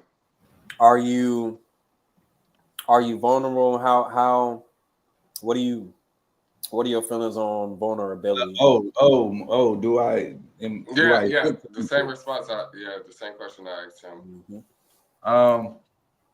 I hate that the poet got it out of his mouth first, because it's going to sound like I'm regurgitating everything he just said. But being that I am a poet and I write poetry, if you actually follow, you know what I'm saying, my body of work, I am very open and expose in my writing. So, and that's my source of venting, if you want to say. Hey, so you're not scared to vent? That's what No, you're saying. Okay. no. I love everybody, but I don't give a fuck how no one feels about me. And it allows me to be authentically myself because I don't care about your critique. Now, I am a person that respects corrective criticism, but I don't give a fuck about your opinion of me if it's not my opinion. All right, so that comes with my next question. Hey, hold on. Wait, let me speak on that real quick. Just last thing. Okay. As far as just to speak directly to, now I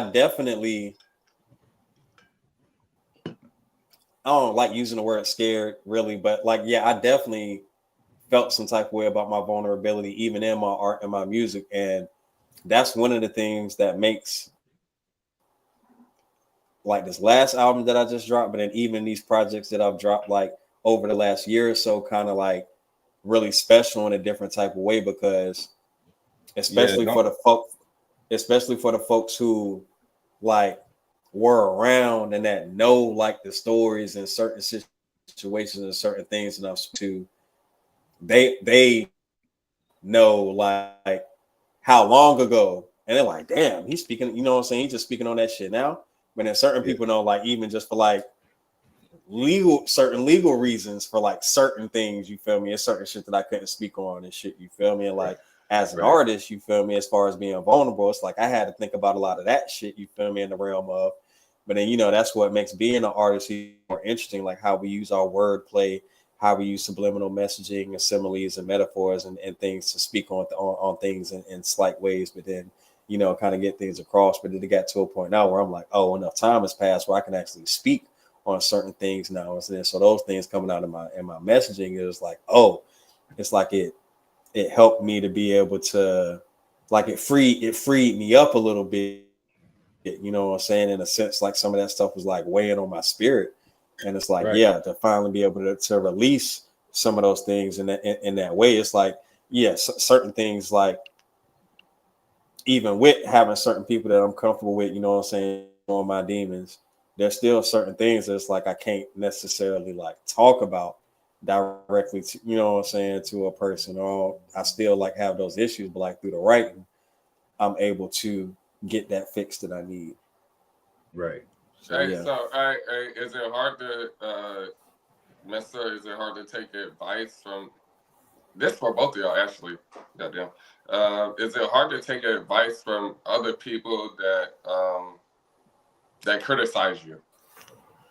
No, I just got finished saying I appreciate corrective criticism. No. I'm a sponge, so I like to absorb from everyone. You know what I mean? So if you feeding me something and it makes sense and I can fact check it and what you're saying is actual factual, I'm going to take that. You know what I mean? And I'm not going to be offended by taking that. And I seen Phoenix say that she should take the advice more. I think she was referring to me saying not caring about no one's opinion of me. No one should care. None of us should care about someone else's opinion of you to the point that you stop being authentically yourself. So. Be you. Hey, that's funny that she asked that because I had that written down already. Corrective, constructive, yes. I already had it written. I was looking at. I was like, "Damn, she read my mind." Like, goddamn, yeah. You, poet. Constructive criticism. Yeah, yes. Like, and well, let me reword it. People say something that you don't like, but they think you need to fix. Criticism. I do. Yeah. I reworded it, man. It's situational. It's situational to the of. Who was it coming from, right? Yes, but not in like a simple ass way. In a way, so quick example. So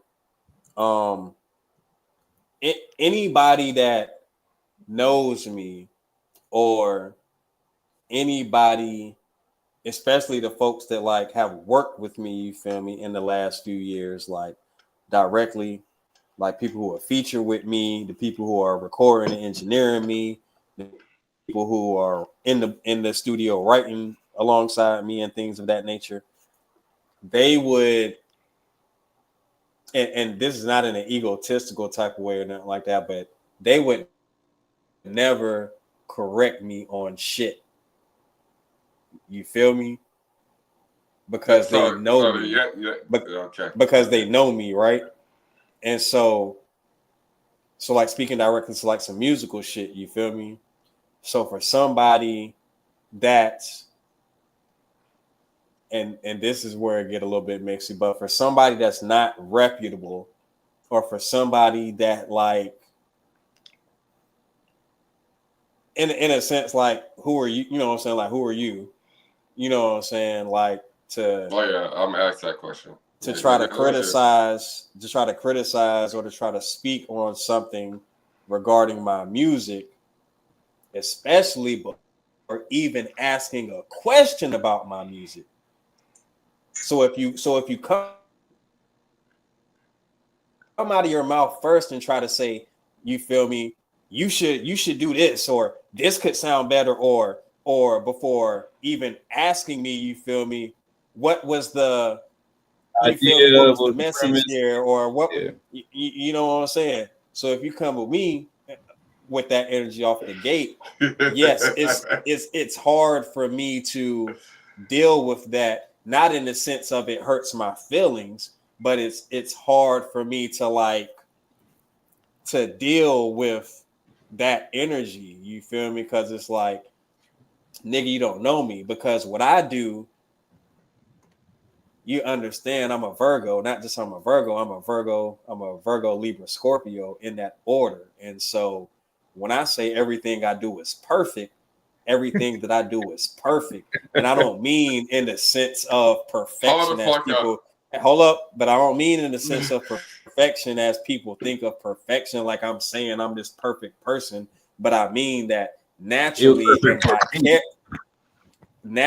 vicariously, everything that I do is very intentful.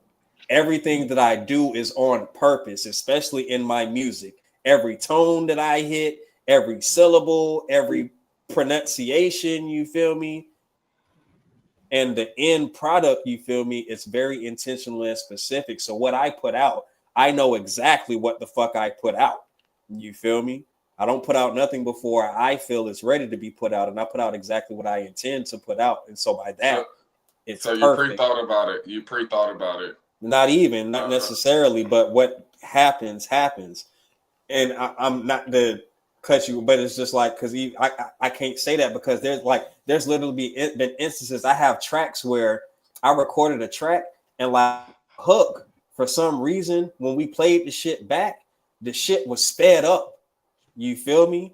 And the engineer didn't do it, and we couldn't fix the shit. Something just glitched in the program where it sped my shit up and then slowed back down the regular. And I'm like, nah, gang, let that shit rock. That's what was supposed to happen. That's what it's gonna be.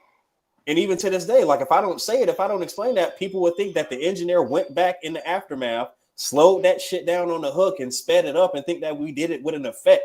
You feel me? But we didn't do that. The universe did that shit. You feel me? You did. It happened, and that's what's supposed to get put out. You feel me? It's perfect.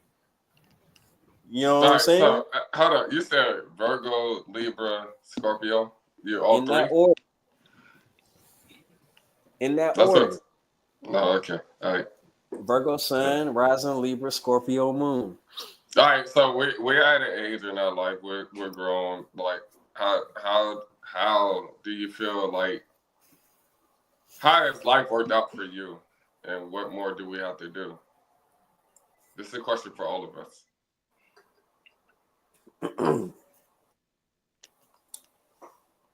I'm very interested in taking a leadership more role in bringing about change in our community, in our world. I would love to start some mentor programs for little boys. I think that is very important, as well as find the ways that we can start making mega homeless shelters. You know what I mean, and mega kitchens where you can just come and eat. You know what I mean, where everything is donated. Yeah. I'd be interested in trying to figure out how to do that. I want to put some benefit concerts in every community, you know what I mean, and give back to the community that from everything that we raise. So any artists that's interested in networking, follow us on any of our socials and get in touch with us. I'm really serious about that. Yeah, I'm actually want to get with our merchandiser and put a vendor up for the Dogwood Festival in Fayetteville that happens every year. So, you know what I'm saying? And doing that is just getting our outreach out there. Oh yeah, so no, we're gonna use the merchandiser we got. That's what we're gonna do. Because I mean, we built together. We're gonna stay together. That's how we're gonna do it. I asked that. Listen, I asked y'all that question, and I ain't even got an answer. Because I don't know, bro. It's like life has been lifing, and it's like, yo, you go through so many things, and like one thing I do is set a goal. And I had to learn this actually. You set a goal, and then because I set a goal and I'm done. Like, all right, it's done. But now I set a goal. It's like, all right, what's the next goal? What's the next goal? How can I help the people around me? Actually, that's the most important to me, because I think your granddaddy told us that before. Mr. You're rich in people. Yes. You're rich I'm about to spark the blunt on this nigga. So hold up. Nah. Go on, break this shit. Nah. Break hold the fuck up. Break this shit down, nigga, because I need to know something though. What you need to know? Because you about to skip over a lot of shit, and I'm about to help you. I'm trying to run it out, nigga. We've been running for 2 hours. But you skipping over shit. I'm about to help you get in your bag, nigga. So all right, get me in my bag. Hey, so, you can ask me anything. I don't mind. No, it's the same question, because I still got to answer the question after you go. But when I met you in college, you feel me? And so this is the shit just to give preference for everybody watching. I'm born and raised in Durham. You feel me? When I got the A&T, it was crazy how naturally I just ended up clicking up with all of the homies from Fayetteville. Like out of all of the type of people that was at A&T, people from New York, people from DC, people from Cali, Charlotte, you feel me? I ended up clicking up with you, with Don, with you, Tones, Slick, you feel me? Yeah. I ended up just vibing with y'all type shit, you feel me? And so, and it was because kind of naturally, like y'all felt like homies from Durham, like y'all felt like niggas that I grew up with my whole life and shit, you feel me? And so it was like, and then specific to you, it's like I just like instantly, it's just like we just always knew what type time niggas was on and shit. We had a room.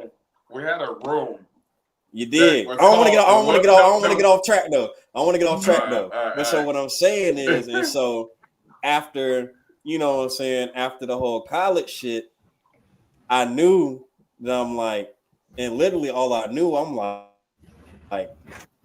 Skeet on bullshit, but I'm like, Skeet on bullshit, but Skeet not a bullshitter, and Skeet not stupid neither.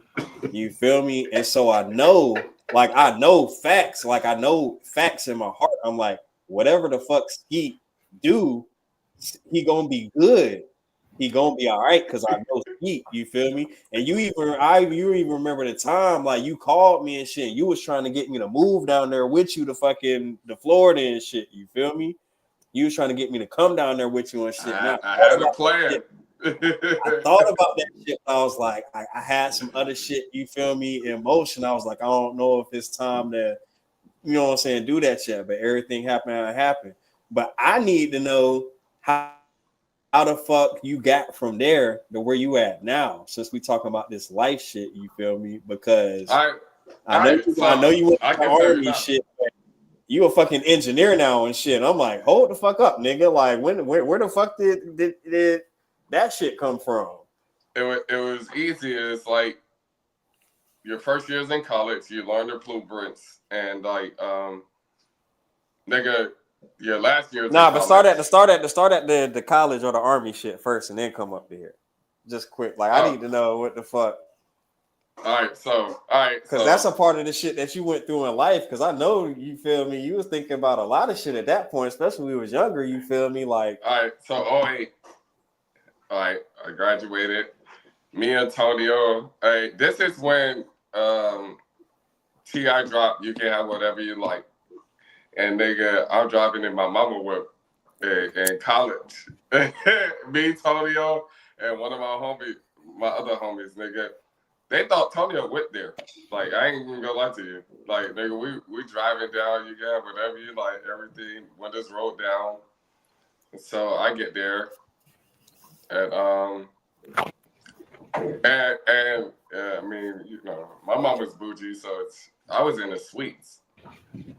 Hey, one thing I can say, nigga, I used to live in the suites, but I was never in the suites. I was in the hood over there with y'all. Nigga, I had a suite. Nigga, I had a suite. This nigga had like 3 rooms. Yeah. But I used to always be with y'all. So I met y'all. I don't know how the fuck I met you. How the fuck did I meet Mango Kush. We talked about that last time. Mango Kush.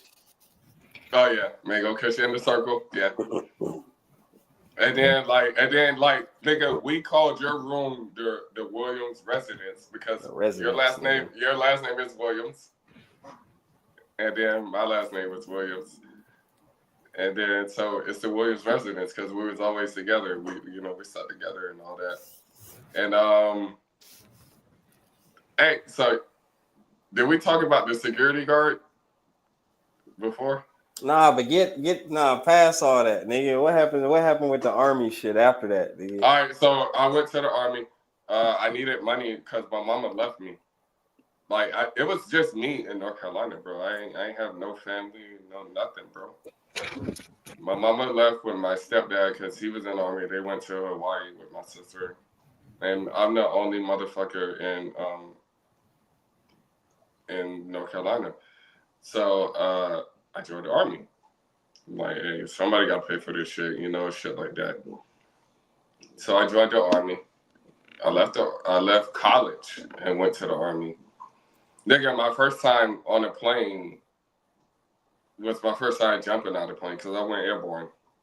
And the only reason I went airborne because they were paying the most money. I was a 92 Romeo. Yeah. They was paying the most money. So, nigga, I was like, nigga, I got to run this bag up. So, yeah, my first time on the plane, and they called it a night jump, a night wet jump. That's what they called it for me. Because it was like, it was daytime, though, because my eyes was closed. Yeah, so it was daytime. They called it a night wet jump, and it was like, yo, he pissed himself. I didn't piss myself, though. I ain't gonna lie to you. But, yeah, and I went through that, and then the army was the most fun I never want to have again, ever. Like, nigga, the most fun I never want to have again. Like, you got nigga, this nigga was like 4 years younger than me. I'm looking at this nigga like, this nigga yelling at me. I'm like, nigga, who is you? Like, for real. Like, nigga, what? What are you telling me? Like, what? No. And then, like, I got picked on because my dad was top rank. He was like sergeant major, which is the toppest rank you can get. And they found that out halftime, like my halftime there. And then, yeah, they got on my ass. They used to pick on me. Like, they used to make me do extra push-ups, bro. Like, yo, it was crazy. And then, like, at that time, I had met my ex-baby mama, who ain't my baby mama because the kid ain't mine. So, Hey, nigga, I don't give a fuck. I'm filter free. I don't give a fuck. The kid ain't mine. The kid wasn't mine. Billie Jean. Yeah. Hey, y'all niggas know the story. But hey, and I'll tell you the story right now. So we plan to go to basic training together, and I went before her, and then. Oh, you ain't got. I remember. Yeah. You remember? I don't give a fuck. I'll tell the whole story. I don't care. But no, let's keep moving now. We had 2 hours. Let's keep moving. We went to basic training, and nigga, I was in love with this motherfucker. I remember it snowed right before basic training. It snowed. I walked through the snow to get to her house, which was like Tonio is from like. Hey Tonio, you remember Aisha? Yes. So I walked from our neighborhood to Aisha, to in the snow, like, cause I couldn't drive. My mom wouldn't let me drive, and I had a car. So, and then all right, so that passes. I fell in love, whatever, such and such. So, and then we talking. We was like, yo, we got to do something. Like, so we're like, all right, let's go to the military. So we went to the military, both of us. Like, and even in the military, we were still dating. And then she went after me. She went like a month after me. And then I seen her. Like, I didn't know because I didn't have contact. You can't use a phone like that. Like, so I didn't have contact with her. And I seen her, and she was in the next platoon next to me. I would eat next to her table, and I can't even talk to her. Shit like that. Like it like nigga, shit was real, bro. All right, so I get out of the military. We do what we do. Hey, before you finish, Phoenix want to know how many push-ups can you do now? She said she can't even do one, so she's curious. He or she, I don't know. Phoenix person. Nigga, shit. At that time, I could do like fucking 80 to 100. I was maxing out like PT tests. Like, what? How many can you do now? Is what she said. Now, nigga, I don't know how many can you do. The fuck? I give you a good. I asked you the question, nigga. What the fuck? I give you a good 40 piece, 50 on a good morning. You feel me? Well, all right. So when I'm done talking, I want to see you give me 40 then. Hell no, nigga. What the fuck? Hey, let me finish talking. All right. So. You asked the question, nigga. 2 blinks in talking about. Why is your knees to your chest? Cause I'm looking at the fucking screen. So fucking small ass head. All right, so now back on the serious note. So I got out of basic training. We both got out. She got out like 3 weeks later because she went 3 weeks after me. And then I volunteered to go overseas because nigga, I wanted money. I go overseas. Nigga, I went to Ireland. I went to Qatar. I went to Afghanistan. I went to fucking Kandahar, Kabul. I was a parachute rigger, so that comes with, I did drop missions.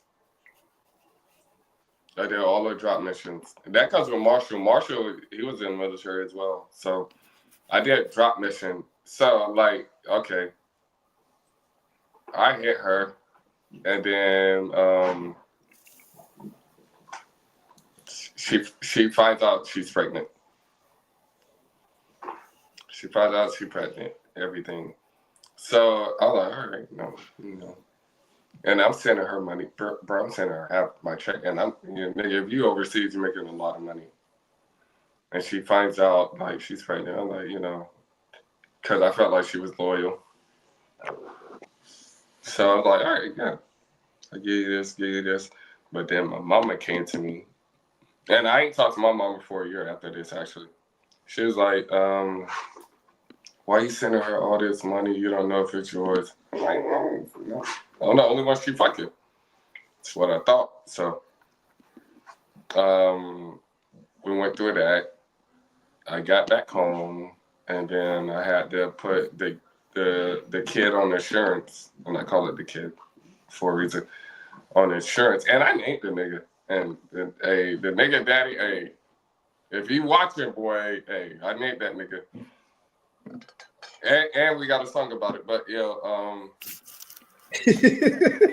yeah, we got a song about it too. So, and the shit, bitch, I don't give a fuck, nigga, what? But yeah, so I came back. I was trying to put him on insurance, but for insurance, you needed a mouth swab. So we did the mouth swab. And then the DNA came back that, like, he wasn't mine. And yes. Now, can I ask you a question? How long have you been under the impression that the child was yours at the time that you found this out? I think about a year and a half, 2 years. Because remember, I had went back to the Ville. I don't think you was. I don't know what the fuck you was at, Tonio. But I went back to the Ville. I bought a house, and then she moved with me and everything. We were living there. Yeah, I think about a year and a half. So a year and a half in, you done got back out. You're home now in straight family mode, and you just doing routine dad shit, adding your son to your insurance. You have to do the mouth swab for just to have the insurance pay for it through the military. And once you got the results back, you got hit with this information. Yes. So I got hit with that information. And I didn't leave at that point because I was still in love. Absolutely. But there was shit that happened after. And then, like, I showed her the results. And then, damn, y'all catching me at a good point right now. God damn. All right, so I showed her, damn. Fuck. So, she knew. Or she didn't know which one. And so I brought the dude to my house. Like, I'm not, like, it's not his fault. Like, the bitch gonna give me some pussy, I'm gonna get some pussy. So, I brought him to my house. I got the results, and I let her know, like, all right, we done. Because that hurt me to the most, bro. Like, I'm taking care of it. And then and the thing is, it was a close person to me. Like, it was, you know who it was, Tonio. So it was close to home. And then it's like, yo, you did this. And then, like, I asked you, like, and then, fuck, bro. Damn, you taking me back. So would you accept the child without a DNA, or would you have wished to have kept it a secret till the DNA was back? Huh? No, I would accept the child. I wouldn't keep it a secret. I would accept the child. But I had a conversation with him. Like, well, he's gonna beat his ass, but like, it's not his fault. Like, John was there too, so like, I had a conversation with him. Like, I would have accepted it, but I gave him the opportunity to do it first. So that's how we did it. So, and then I brought him to my house, like, all that, bro. We did all that. I brought him to my house. Like, he didn't have a car, so I picked him up, all that shit. I picked him up, brought it to my house. We had a conversation about, he was like, yeah, I was fucking her. I was like, shit, I ain't mad at you. I would have fucked her too, So, no, real shit though. Like, so, I mean, he kept it real. Nigga, we played spades after. Like, real shit. And then, so, but I was like, yo, what's next? And then he wanted to be in the chart fight. So I was like, hey. So that's how that went. And then, so I got depressed. Nigga, I lost my bitch, obviously. So that's when I moved to Orlando. And then I moved to Orlando, and then I just started all over. Like, I had nothing, but I had like something. That's when I met Slick. That's when we started making music. And like she would still reach out to me, like, yo, I want you, not him, like, you know, shit like that. And I don't care who fucking listening, so I mean, you can tell whoever the fuck. And like I had to be strong because I didn't want to be vulnerable. Because, you know, I could have went back to her. I could have grabbed her. I could have did whatever. But it wasn't fair to him. For him to keep it real with me, it wasn't fair to him. So I was like, all right. But at that point, I knew something had to change. And then that was my lowest point. So I couldn't go no lower. I couldn't get any lower than where I was at that point. So I'm like, all right, I had to figure some shit out. And I mean, look at me now. That's what I tell niggas now. Look at me now. Like, I mean, and people are like, hey, people be saying like, you used to do this, you used to do that. Nigga, look at me now. Like, you can't say nothing about me now. Who the fuck gonna say something about me now? Nigga, I'm Big Skeet, Big Marquise, Big B, or nigga, what? But it was hard, bro. I went through depression, nigga. I went through depression, and then that's when I had Slick. We was talking about Slick earlier. That's when I had Slick, and I moved with him. I was sleeping on this couch just to get my shit ready to get right. And then I met the baby mama, you know, and all that. But, bro, there was some shit. But, hey, I'm glad I went through all of that shit because if not, nigga, I wouldn't be where I'm at now. Because can't motherfucker tell me nothing now.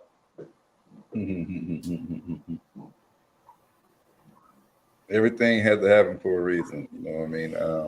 People always ask, like, would you go back and change things that you... I won't change shit. And that's always my answer. Is like, no, I wouldn't change nothing that has previously happened, because everything had to happen for me to be exactly where I am today. But and nigga, I named your kid, nigga, and you made a diss track. That's what a diss track come at. That nigga, only reason I started doing music because nigga dissed me. That's the only reason. And I'm really good at music. I'm really good, actually. That's the only reason I started doing music. Nigga dissed me. I'm like, nigga, I named your son. And then you know how that shit went viral. That shit went viral when Twitter first came out. Like, it's crazy.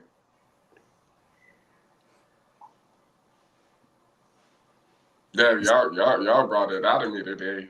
You still with us, Wizard, or you sleep over there? You said what? I'm cool. Oh, you in meditation mode? What's going on here? I'm listening. He said, listen. Yeah. Hold up. Yeah, y'all talk right quick. Hey, yeah, so man.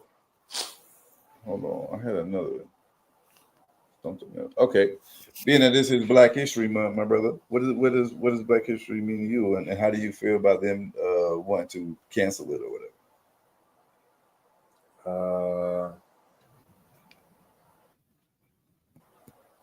That's crazy. You just talked about this shit on the staff meeting earlier. Black History Month, cool. As far as that, it is what it is. Always want to, as we should, pay homage to, give honor to the ancestors and to the organizers and movement workers and the advocates and change makers, you feel me, that came before us and paved the way. At the same time, in regards to like whatever the little shit going on, you feel me? Again, a lot of things that's happening don't necessarily affect me the same way. So in the realm of them whatever. If they're trying to say we taking Black History Month away or whatever, you know what I'm saying? Well, we creating some of other people I respect and look up. We creating Black Futures Month now. You feel me? Which is just as important as the history. You dig? And so even in the realm of some of the things that I spoke to earlier in the conversation, as far as some of these celebrities and folks and how they're in society, they're almost deputized, I could say, as leaders.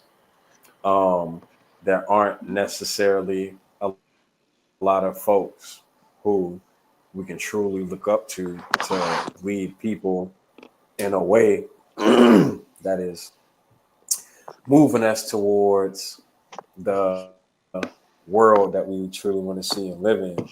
And so, in that respect, it's still definitely going to be imperative and important that we are teaching our young folks about those ancestors and those folks who truly paved the way. You know, if you want to say, you know, your Martin Luther Kings, Malcolm X's, Fred Hamptons, Marcus Garvey's, Harriet Tubman's, Fannie Lou Hamer's, etc., etc. But also, we want to be able to set a new tone as well. So, even as I say, like one of the things that grounds me in this work is I do this thing for 7 generations down the line, right? I don't know if any one of us on this call right now or anybody in the audience can go 7 generations back and call the name of our great grandfather or grandmother, you know what I'm saying? But knowing that I do this work so that 7 generations from now, they will be able to say my name. And not only will they be able to say and call my name, but they'll be able to speak towards the works that I've done and how it affects them that many generations down the line, right? And yeah, it's just powerful in the realm of making sure that the things that we're doing here in this current moment, in this current time period, setting an example for those that are coming directly up under us to see, and that we're catalyzing the next generation and the generations that come after us to be able to understand and know and hold on to the knowledge and the histories that made us and be grounded in that, while also not being tied to these systems and, you know, people telling us when to honor somebody or when to pay homage to somebody. We do that all the time, you feel me? And we do it in a way that speaks towards, like I said, the past and to the futures that we're creating collectively. You know what I'm saying? So that's just how I feel on that.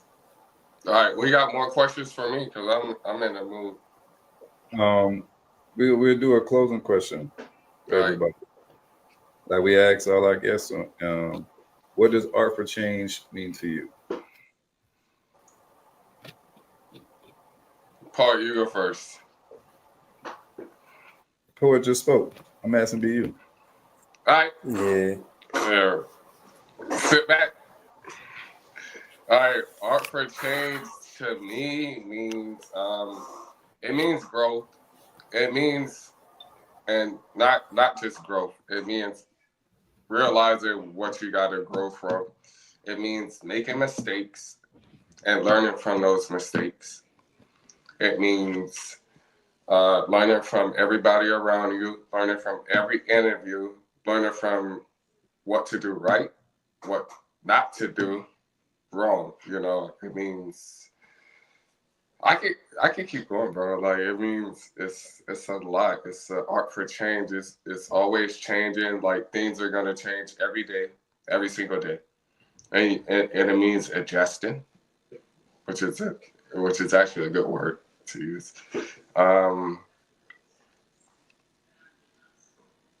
It means like it means fuck, bro. It means so much, bro. It's like it means like we're gonna make it. It means like dedication. It means like you got to put your perspective on this thing. You got to keep doing it. You got to consistency. You got to keep doing it because I won't be doing this shit if I ain't believing it. Because y'all got me fucked up if I'm gonna be on this shit like every day or of the week or something if I ain't believing it. So it means that. It means not caring what people say. It means being transparent. It means being honest.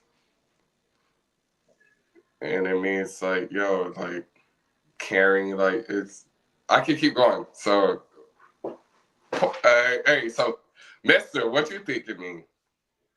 I can go all day. Like Finish says art for change, the power to change and make an impact in people's lives through art. Pretty cut. All right, so Mister, I asked you what it mean to you. I think it means exactly the premises of the word art for change. I think that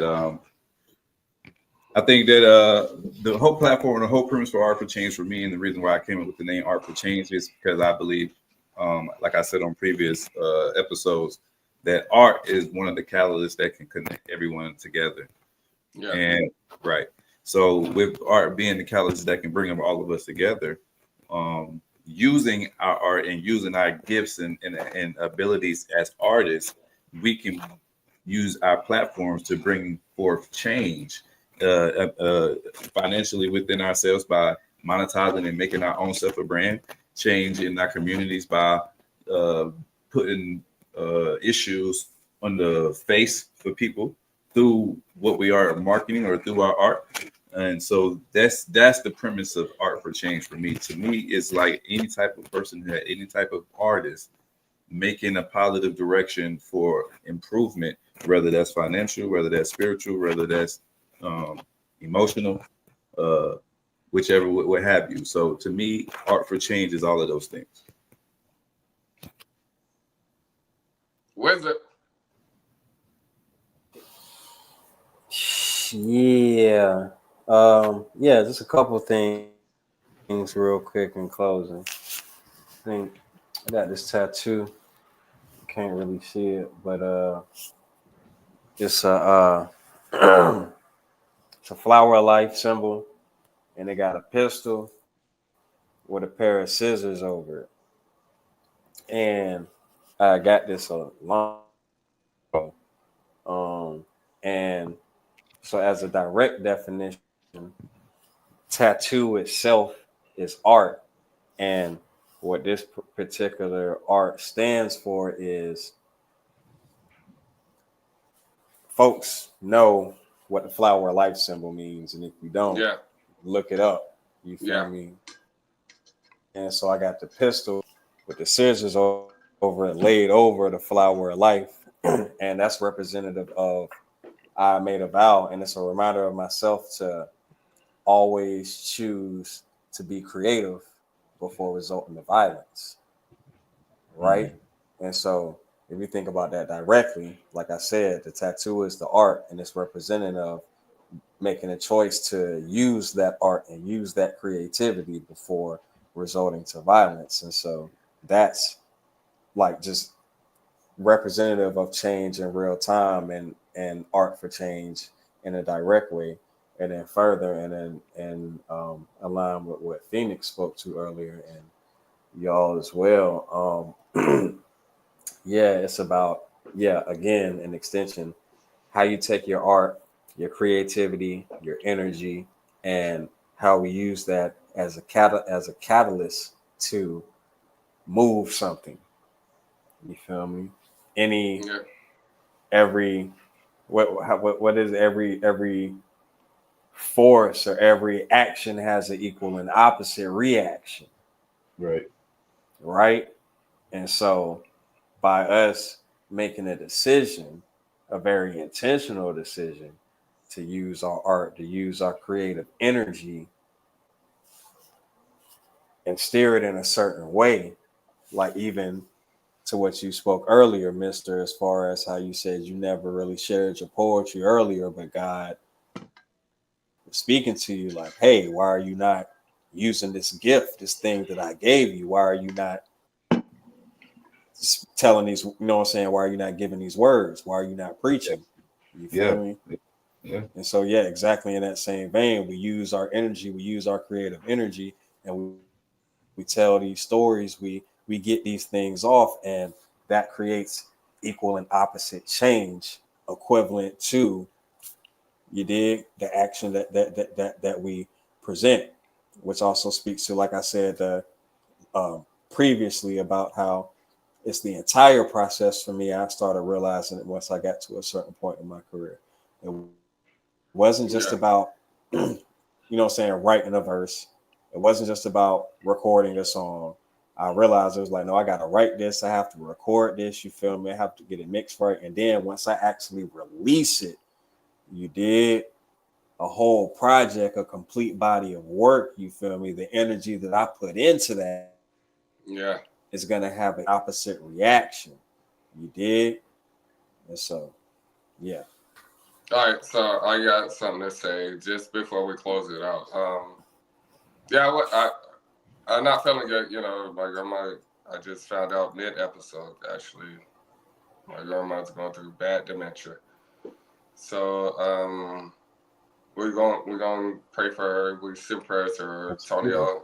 Absolutely. Yeah, we're saying I wasn't in a good mood. So, but yeah. For your grandma, brother. Yeah. Pray for her after this. I don't want to pray on here. But yeah. No, that's fine.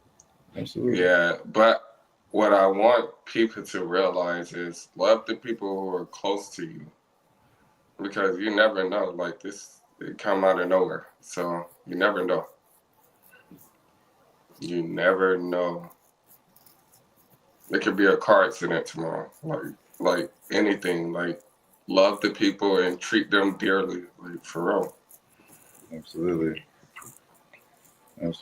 We never promised another 24. No one told you that you guarantee tomorrow. So I absolutely believe that. Do everything intentional and treat people intentional and have intentional feelings towards people. Yeah. I'm bad at reaching out to family and things of that nature. I'm even bad at reaching out at friends. But Marquise get on me. BU get on me. Nigga, I got on your ass today. Yeah. Like, where the fuck you at? So absolutely, that is all. It's easy to it's easy to feel like, oh, I can do that tomorrow. But what if tomorrow is not promised? What if tomorrow never comes? So don't put off tomorrow what you can do today, and we're in it that way. Any closing words for you? Love yours. Any closing words before I wrap it up for the folks?